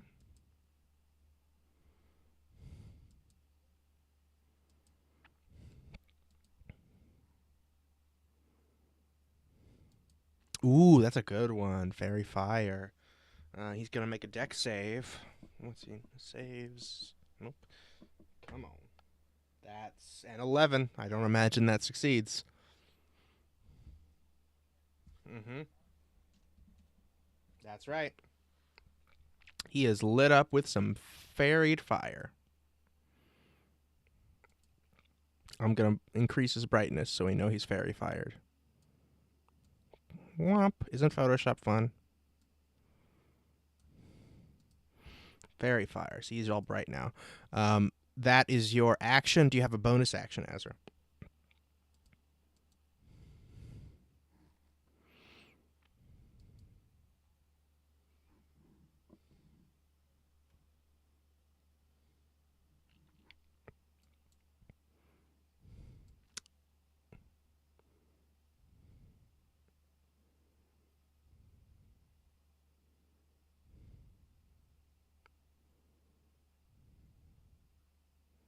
Okay, do you want to keep...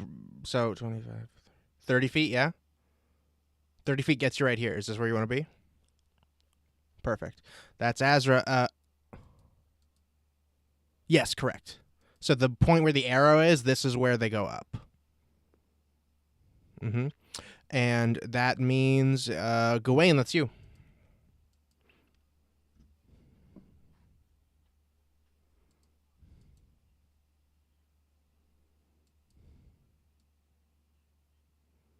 Mm-hmm.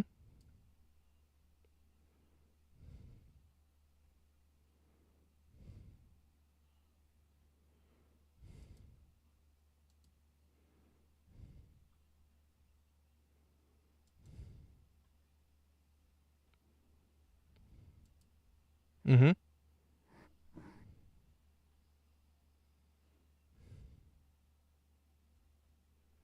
Woo, yes.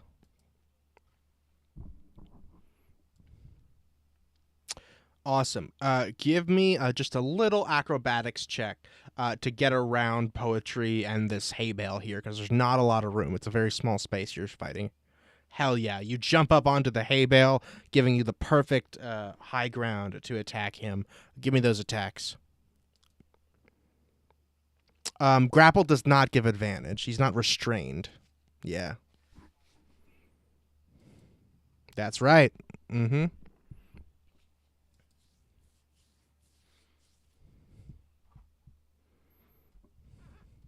19 hits.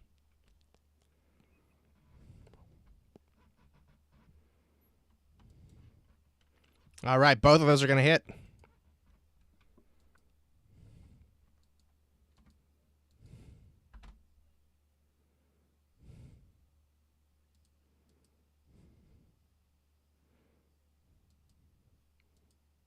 Is it 2d6? So it's a d6 per hit.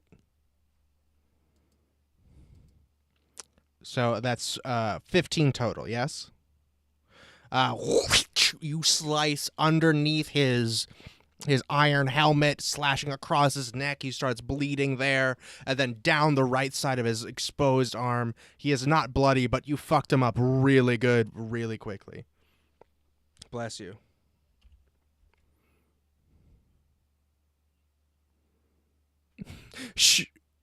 Sure, you tried, but he did not quite successfully, unfortunately. But he is very bloody, and you fucked him up real bad. That is your action. Do you have a bonus? And you use your bonus action for the second. Bonus action was Hex. Amazing. So that is your whole turn. Poetry, that's you. And you guys know this is your last chance to finish him before it's his turn. And he makes a lot of noise.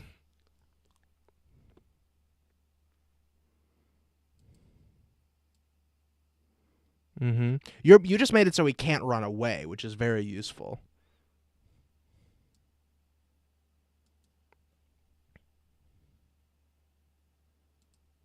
I believe you can. Let me double check on that for you. Grappled. It's one of those ones I always forget about. It can't benefit from any bonuses. EF. Grappled. And so the condition also ends up an effect removes the grapple. Yeah, it just makes his speed. You can still attack him normally, yeah.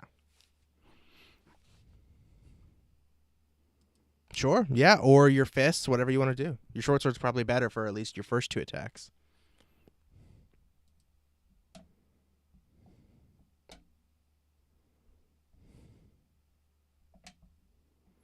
I think your short sword does a little more damage than your fist, doesn't it? A d6. Really? Oh, okay. Well, yeah. Same then. Mm-hmm. Iron Fist.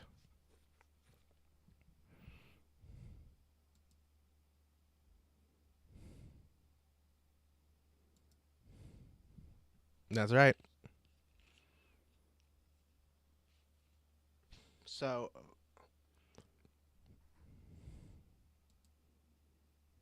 Hell yeah.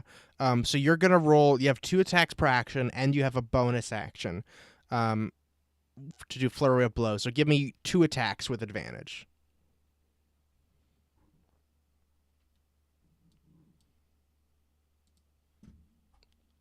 With advantage is a 15? Yeah, that's not going to hit. That one's going to hit. So roll damage on that second one. You got it. 6. Boom! He is bloody. You pop him right in the jaw after Gawain exposed his bleeding mouth.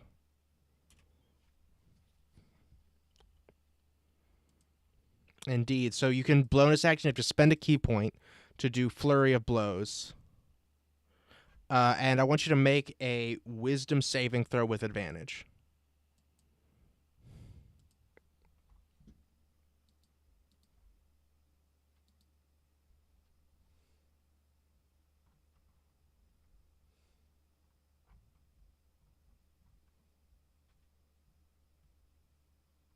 With advantage, you got a 12.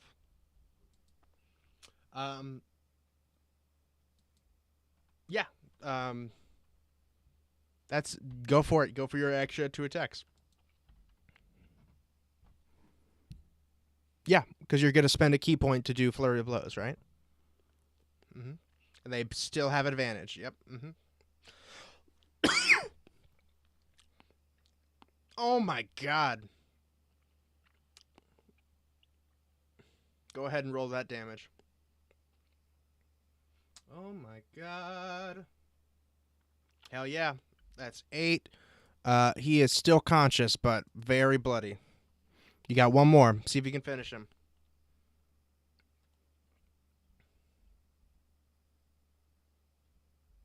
Dirty 20 is going to hit.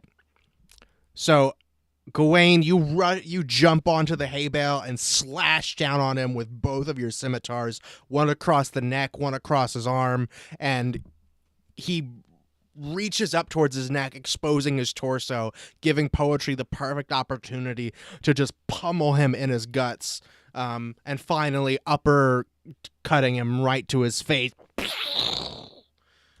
enough to fully finish him off and knock him unconscious before his turn. Oh, shit. I didn't want to do that. Everything's dead. It's all unconscious. But now, That's correct.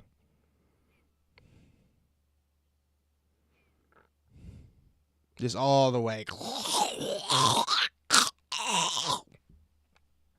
Incredible. Next thing is to see if anyone heard this light ruckus. I'm gonna take out of the combat music just for now.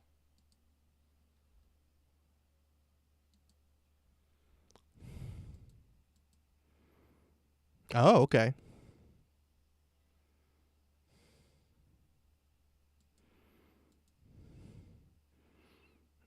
Yeah. Yeah, no. You could put it on one of these birds.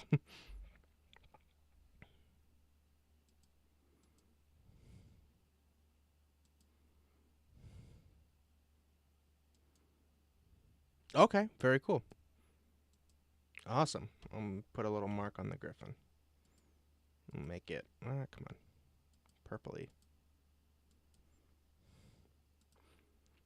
Alrighty.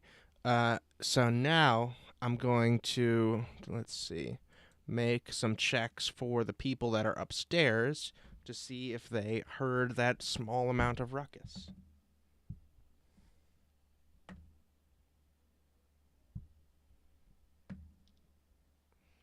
Okay. I need one person to make me an animal handling check with advantage.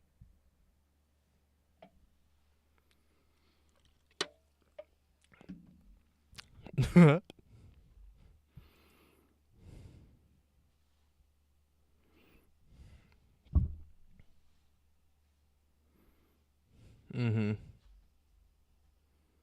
Yes, with advantage. Mm-hmm.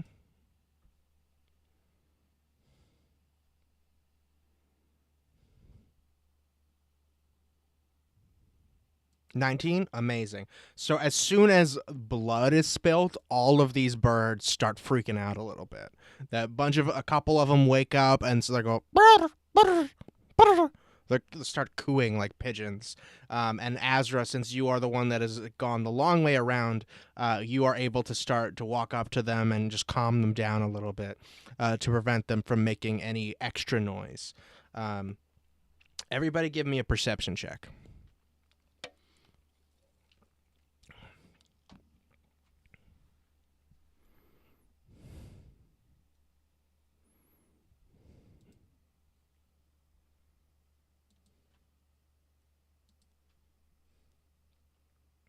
$19.24.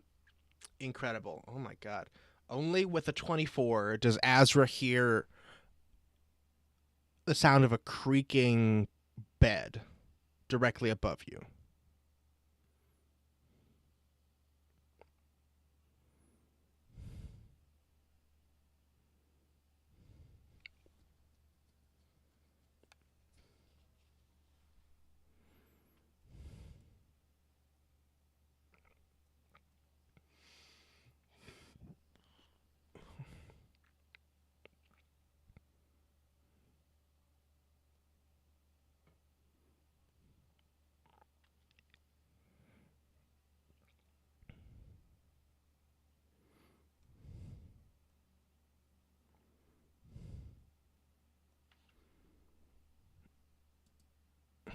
Hell yeah, you drag the body over into this stall.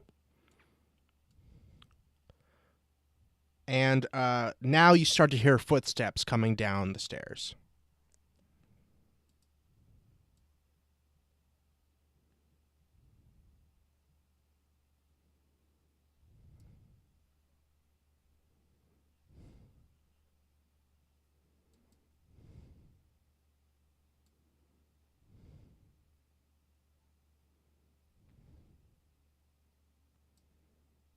For sure. Still here.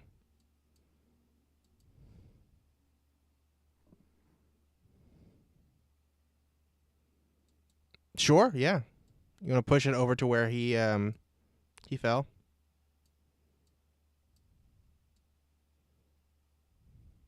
Awesome.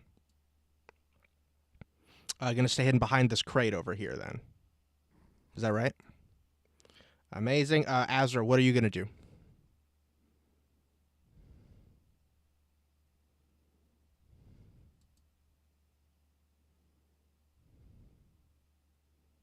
Five, 4, 3.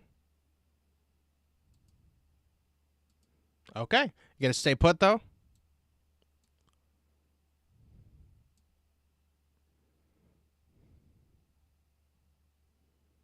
Okay, great. I guess you'll stay right sort of.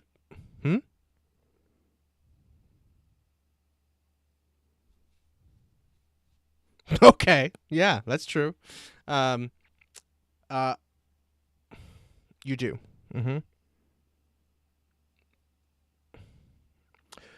Make a wisdom save with advantage. Just napping over here with this dead body. It's not a big deal. Not right now. You look like Thurl. You are not dressed like Thurl.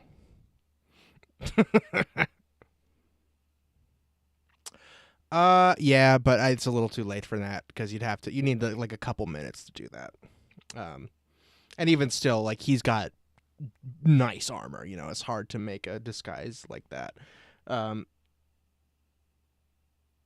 You see, I guess bone. So, okay, first everybody give me stealth.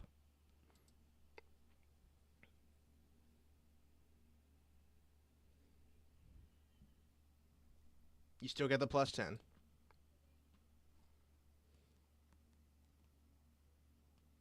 Wow. All right, let's see. This guy is pretty. Everybody got the plus?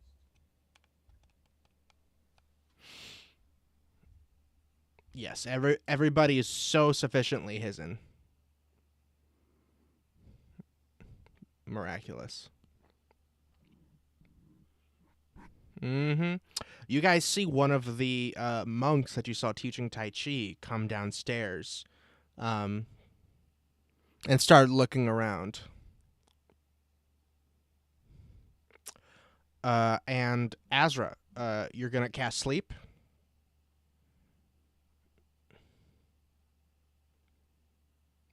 All right, he walks out. He did not hear you.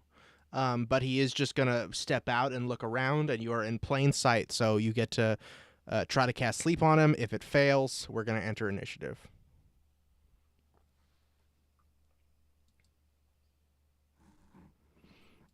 You said second level, yeah. I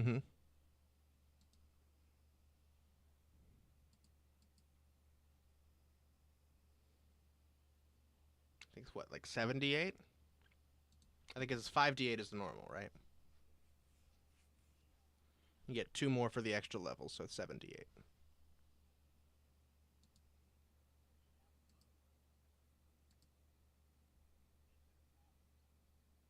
Oh yeah, that's weird. It should.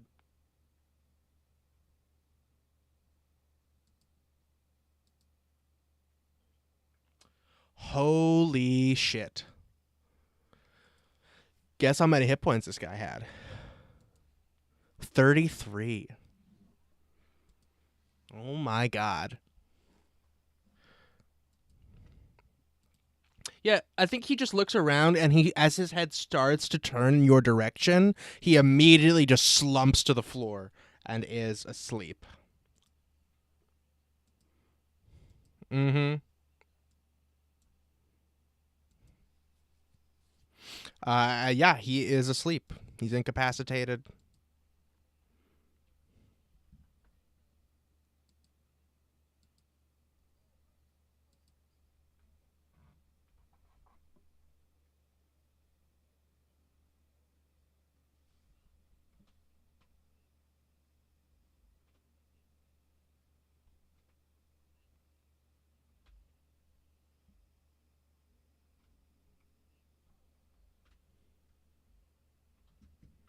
Ooh, wait, hang on a second. Hang on. We gotta fix something. Because sleep affects everything in a 20-foot radius. So here's the issue. I don't know if there's a way to get him that does not also get another creature within that radius. Which would mean that the other creature would fall asleep first.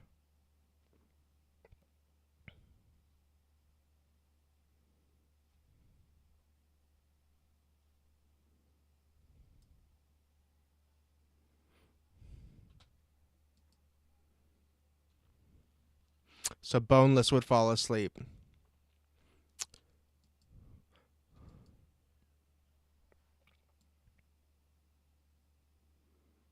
Indeed. So unfortunately, we're going to have to step back a bit. I'll let you choose, Azra. Would you have put it on the center of the tower so that Boneless falls asleep? Or would you have put it over towards the edge so that one of these hippogriffs would fall asleep?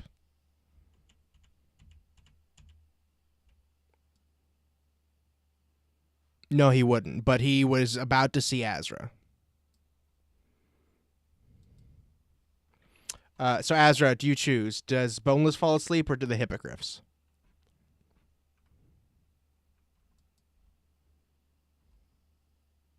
What would Azra have done? Would he have centered it on the... All right. That's Boneless then. Boneless, you are suddenly asleep. Mm-hmm.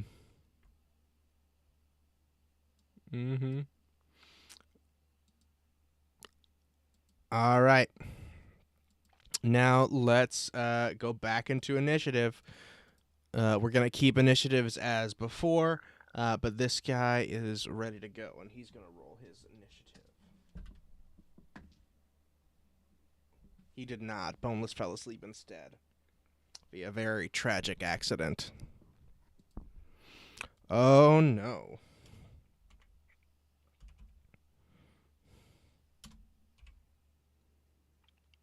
So there's a certain amount of... Yeah. So... 33 hit points worth of creatures fall asleep, or 34. So once you do, that's 31. So any other creature that has more than 3 hit points is not going to fall asleep. And unfortunately, he rolled a nat 20 on his initiative. So now that he knows you're here, let's see. I'm going to make a save... he only sees you, though, Azra, so he's just going to come for you. He does not, luckily, he does not know the rest of you are there. Let's see what happens. Oh, hang on, where did I put all these stats? There they are. He's a hurricane.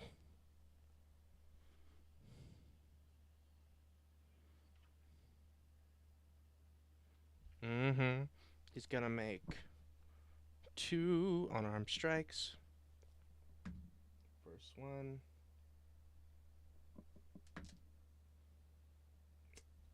Oh my.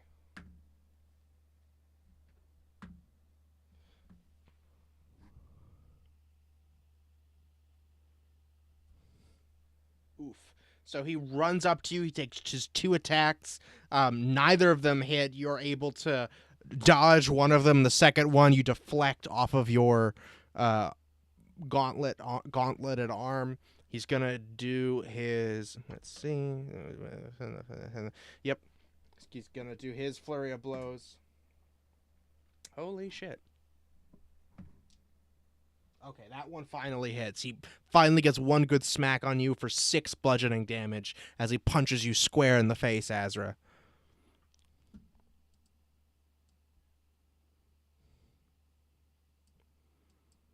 And that is his turn. Next is Esme.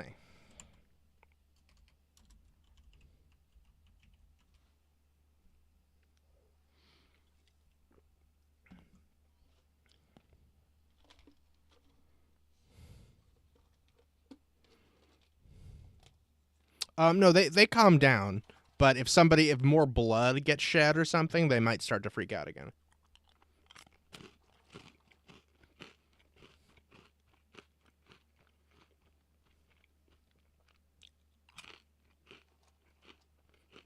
Mm-hmm.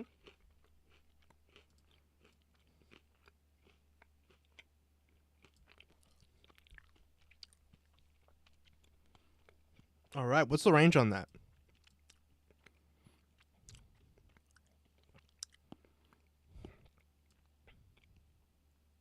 And he makes a dex save.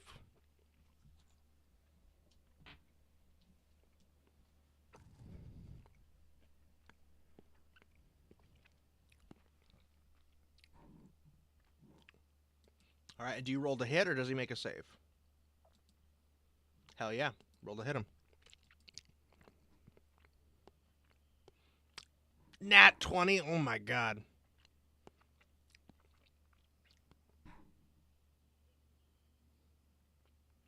16 damage. Holy shit. And you do 2d8 with Produce Flame? Oh, that's metal as hell. Because you're at 5th level, yeah, all your cantrips go up.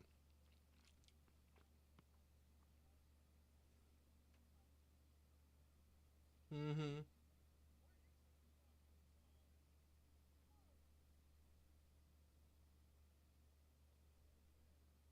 Ranged spell attack, yep. So this guy erupts in flame as soon as he pulls his eyes away from Azra when he sees the motion, and suddenly flame is hurling in his direction, and he is immediately bloodied as he starts like using his flurry of blows, but now to pat down himself. He's just a flurry of hands trying to pat out the flames on his hairless chest. And that is, Esme, that was your action. Do you have a bonus action, or do you want to move anymore? You only used 20 feet to get here. You have 10 more if you want to move again. Okay. And after you, it is Boneless. Who you're asleep. Nothing. You're just napping. Sorry, Boneless. What does Boneless dream of? Yeah, you can roll a dream. Or you can just tell me what you dream. Mm-hmm. Yeah.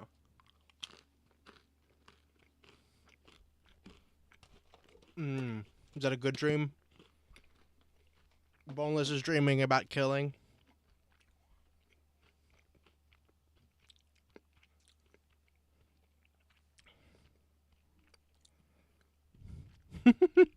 Oof. Indeed. That's Boneless. It's back to you, Ezra.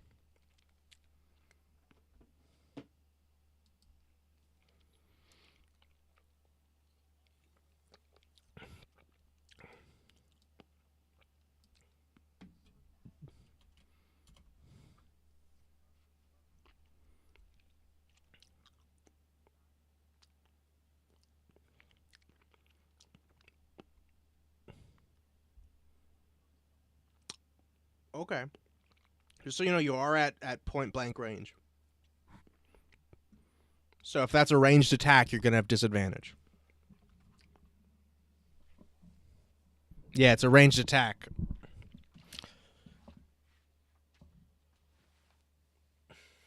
Because it's, you know, it's the same distance of, like, even if you're just pointing, when someone's up close, it's kind of doing the,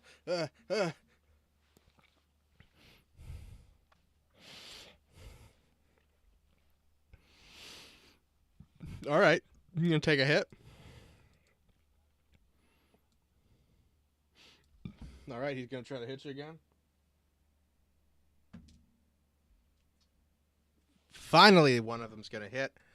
Let's see, I'm gonna roll the damage here. That's another 6 bludgeoning damage. This time he kicks you right in the knee as you walk away.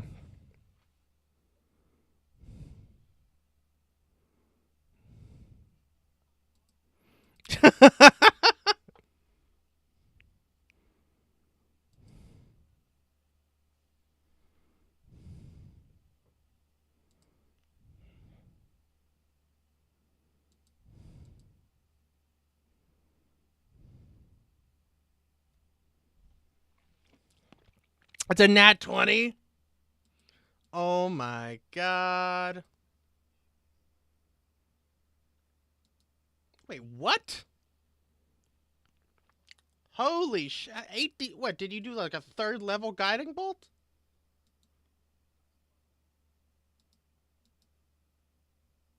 Guiding bolt does how many D8? Oh my god, that's way too much. Holy shit. Yeah, you just he kicks you in the knee and you hobble away and you point at him to do your guiding bolt and he just gets boom knocked backwards so hard that you literally see his astral form leave his body as he lands on the ground unconscious. 25. All right. He is also unconscious. So now I'm going to roll to see if anyone upstairs heard that.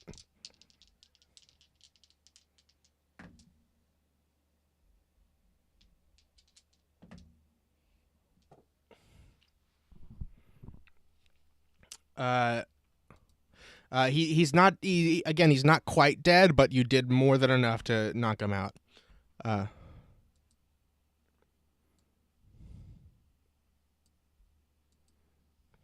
What?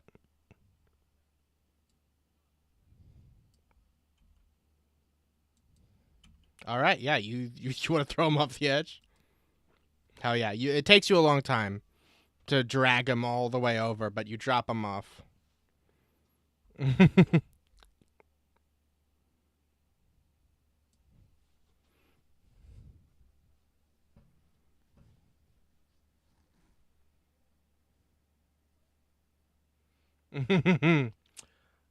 Indeed, everybody give me a perception check.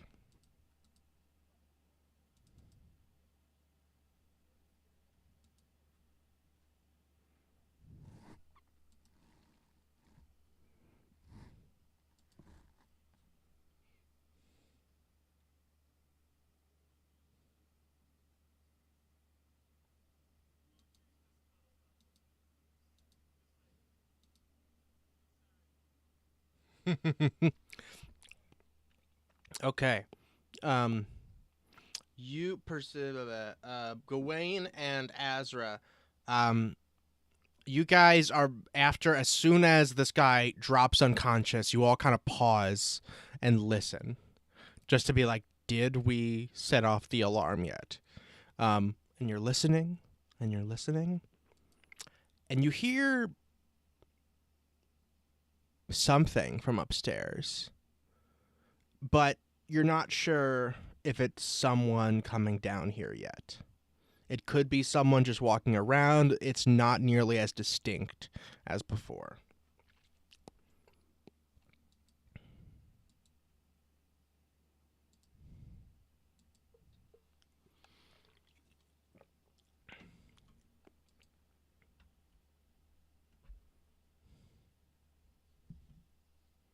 All right, Boneless, you're back with us.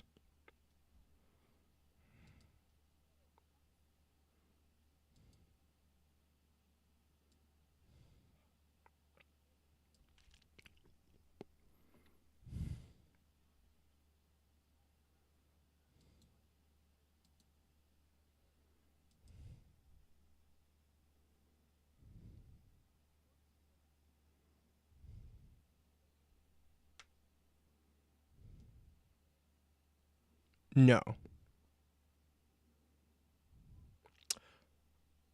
You have to go in the pen to unlock them. It's got just a little simple like bolt latch, you know, like you flip it up and then slide it, and that's all. And that's just the outside doors. These doors are just like you just have to push them from the outside, and then they open.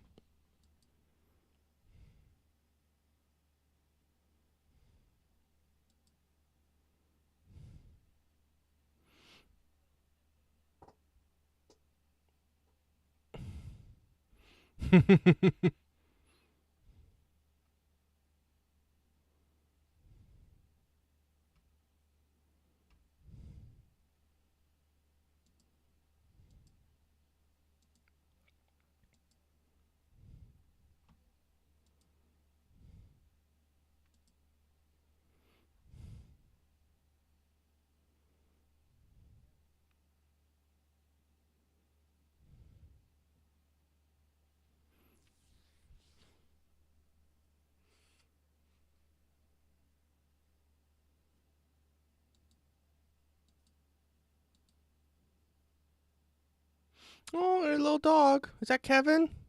Did Kevin move upstairs? Oh, Kelly!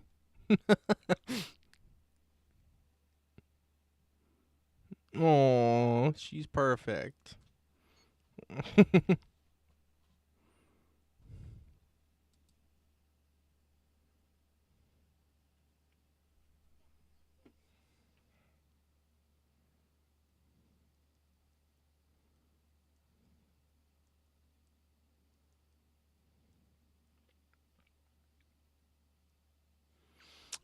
Let's see. 1, 2, 4, 5. Yeah, you can see about 5 at once. So you can do 5.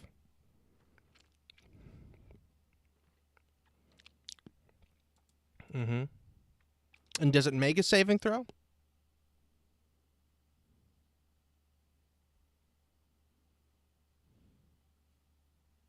Incredible. So I'm going to make 5 wisdom saving throws for all of these winged beasts. And we're going to get to British Runner. Hang on. Back to the sneaky music rather than the fighting music. And so let's see. How wise are these birds?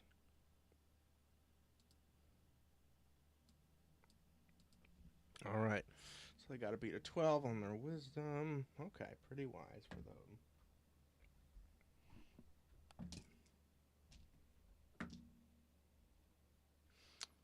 One of the vultures fails and one of them succeeds. This one the hippogriff rolls with disadvantage. Yeah, they're gonna work in your favor now. Hippogriff fails. Hippogriff fails. That's jacked. And hippogriff succeeds. So, I'll put little yellow dots on them now. Or orange. To show that they're charmed. 1, 2, 3 are all charmed.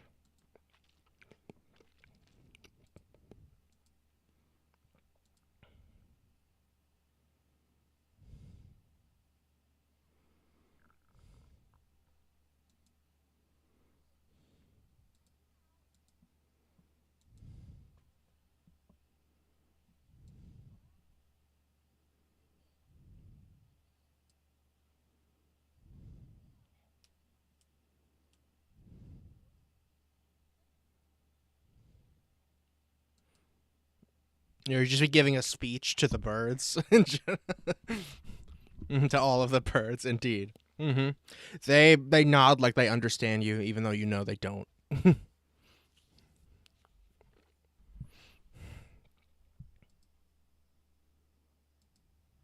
Hell yeah. Just gonna walk through and open these ones out. Mm-hmm.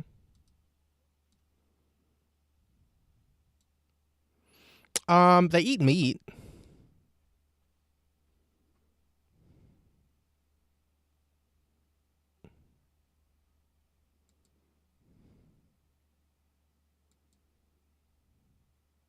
Up to you. Do you want to do that?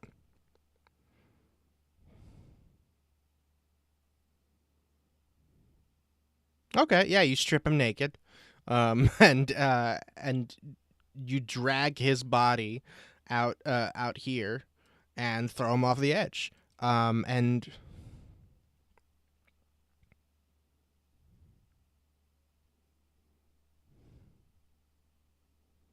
mm-hmm. You drag the body across the floor and outside, and both of these vultures follow it.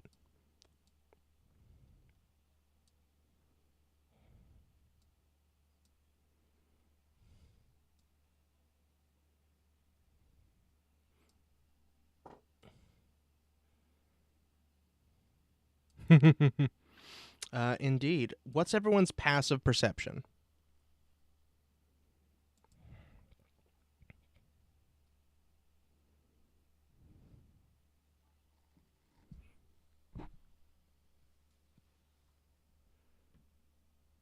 "12, 16 is the highest. Terrific. Azra, you hear a whistling sound. Not sure what it is. Yeah.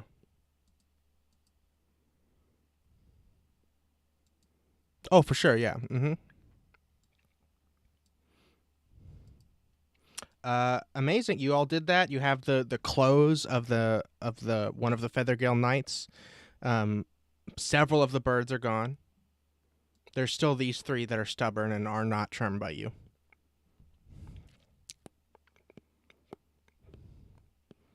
Not aggressive, but not friendly.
The it's just a bolt. That part is metal, but the doors are wood. And you blasted it off real easily. It's not super solid. It's just hard enough so that the birds can't really get out unless they charge straight through it.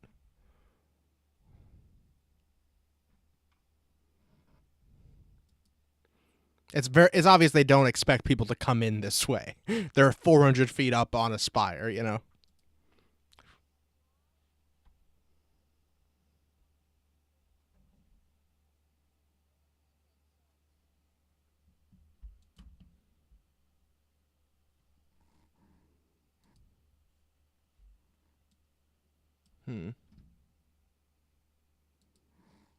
You know what I mean?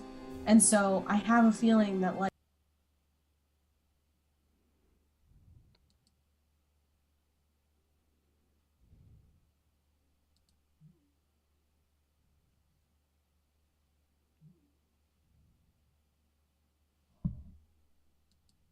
get rushed, I think we should at least try and like keep them here so that they can't use them at all.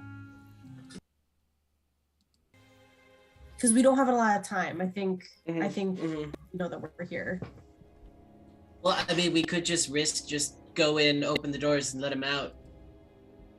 No, we should not let them out, is what I'm saying. No, because we just so it's like so we just let X amount of birds out. There's for like they have to know that something's wrong. You know what I mean? Why don't we do that like cow in the high school thing and like lead them like more into the tower? That's what I was thinking. Cow in the high school. What reference is that? What is this? Oh, Like senior You know, like when there's a cow in your high school. It's a prank. Wait, hold on, Asa, you've never heard of this? They won't No. go back down. It's an actual I'm like from high school California. senior prank. yeah, you They like bring a let an cow. animal Oh, loose. what high school? Where fucking Hick Town do they What have does admin want? ready Michigan. access to cows? All over Cows Michigan. don't know how to go downstairs. I you, know like, lead them that. upstairs, and then they are stuck. But you just That's bring one so into your messed high up. school? Yeah, you That's sneak them into so the high messed school and up. watch everyone panic. That's Big- wild to me. They do. I also heard of someone doing it with sheep, but they like Yep. numbered the sheep and they skipped a number so that people would like. They thought there would Oh, be yeah. one. Yeah, there was one missing. I've heard of that with Yeah. pigs. That's so funny. Okay. Oh my god, okay. that's hilarious. I say we open up these stall doors. Well, no, because if we want to be sneaky, we can't really like bring them up with us, because then. Can anybody That's why I get think we into- should lock them in. I think we should make sure that there's a way that they stay in the pens, that we lock But- them in. Well, I mean, Nobody- those doors are locked. These ones are the problem. Like the short gates are the problem. Nobody Yeah. uses this as a floor to come in, though, right? They come down the stairs to this floor, right? So if we seal off the entrance to the stairwell, With ourselves as we go up and murder everyone, like who's coming down? That's a Okay, fair- I'll buy it. Okay, Right. that's fair. okay, Let's just kill everyone and they can't use the bird. let's go. Let's Let's just go. be murder hobos. I like that actually. The Yeah, all right. whistling Oh, suddenly fine. gets louder Fuck, as you okay, hear yeah. flaps of wings from outside the stalls, and you Shit. hear the landing of several vultures and hippogriffs, and several knights dismounting them. And that's where we're going to pick up next time. Got it. Sons of So now, yeah, now they're. Let's see. I'll set up the. There's one, Thought we were friends. Damn. 3. Yeah, we should have sent him up the stairs 4. like Hermione sent that dragon through the bottom of Gringotts. Mm-hmm. Oh, we should have just like Right up the each stairs. hopped on. Oh wait, Sure. it's only 4 though. 1. There were some on top of the building too. Well, I think that's what these are. Yeah. 2. So 2 of the hippogriffs and the 2 vultures that were from the top, along with Okay. several more knights. And they find a naked monk at the bottom of the hill. A naked monk on one side and then a naked knight on the other side. What happened? What happened up happened? there? A lover's tryst. Aww. I Are you always I sure was we rooting for can't those keep 2. going, Asa? I want to fight. I know I you wanna- do. I want to fight. We've been playing for about 3 hours, and I don't usually like to go beyond that, especially wake if you're Don't about to get worry. into a much bigger fight. 1, 2, 3, 4. We're missing 2. All the knights are coming to be part of the party. But hey, you took out a couple. It's pretty good. Took out 2. 2. Yeah. 2. Ooh. It happened. Indeed. I'm so fucked. And let's put all these guys just so that they're all ready up here. Actually, I already have a plan and we might not be.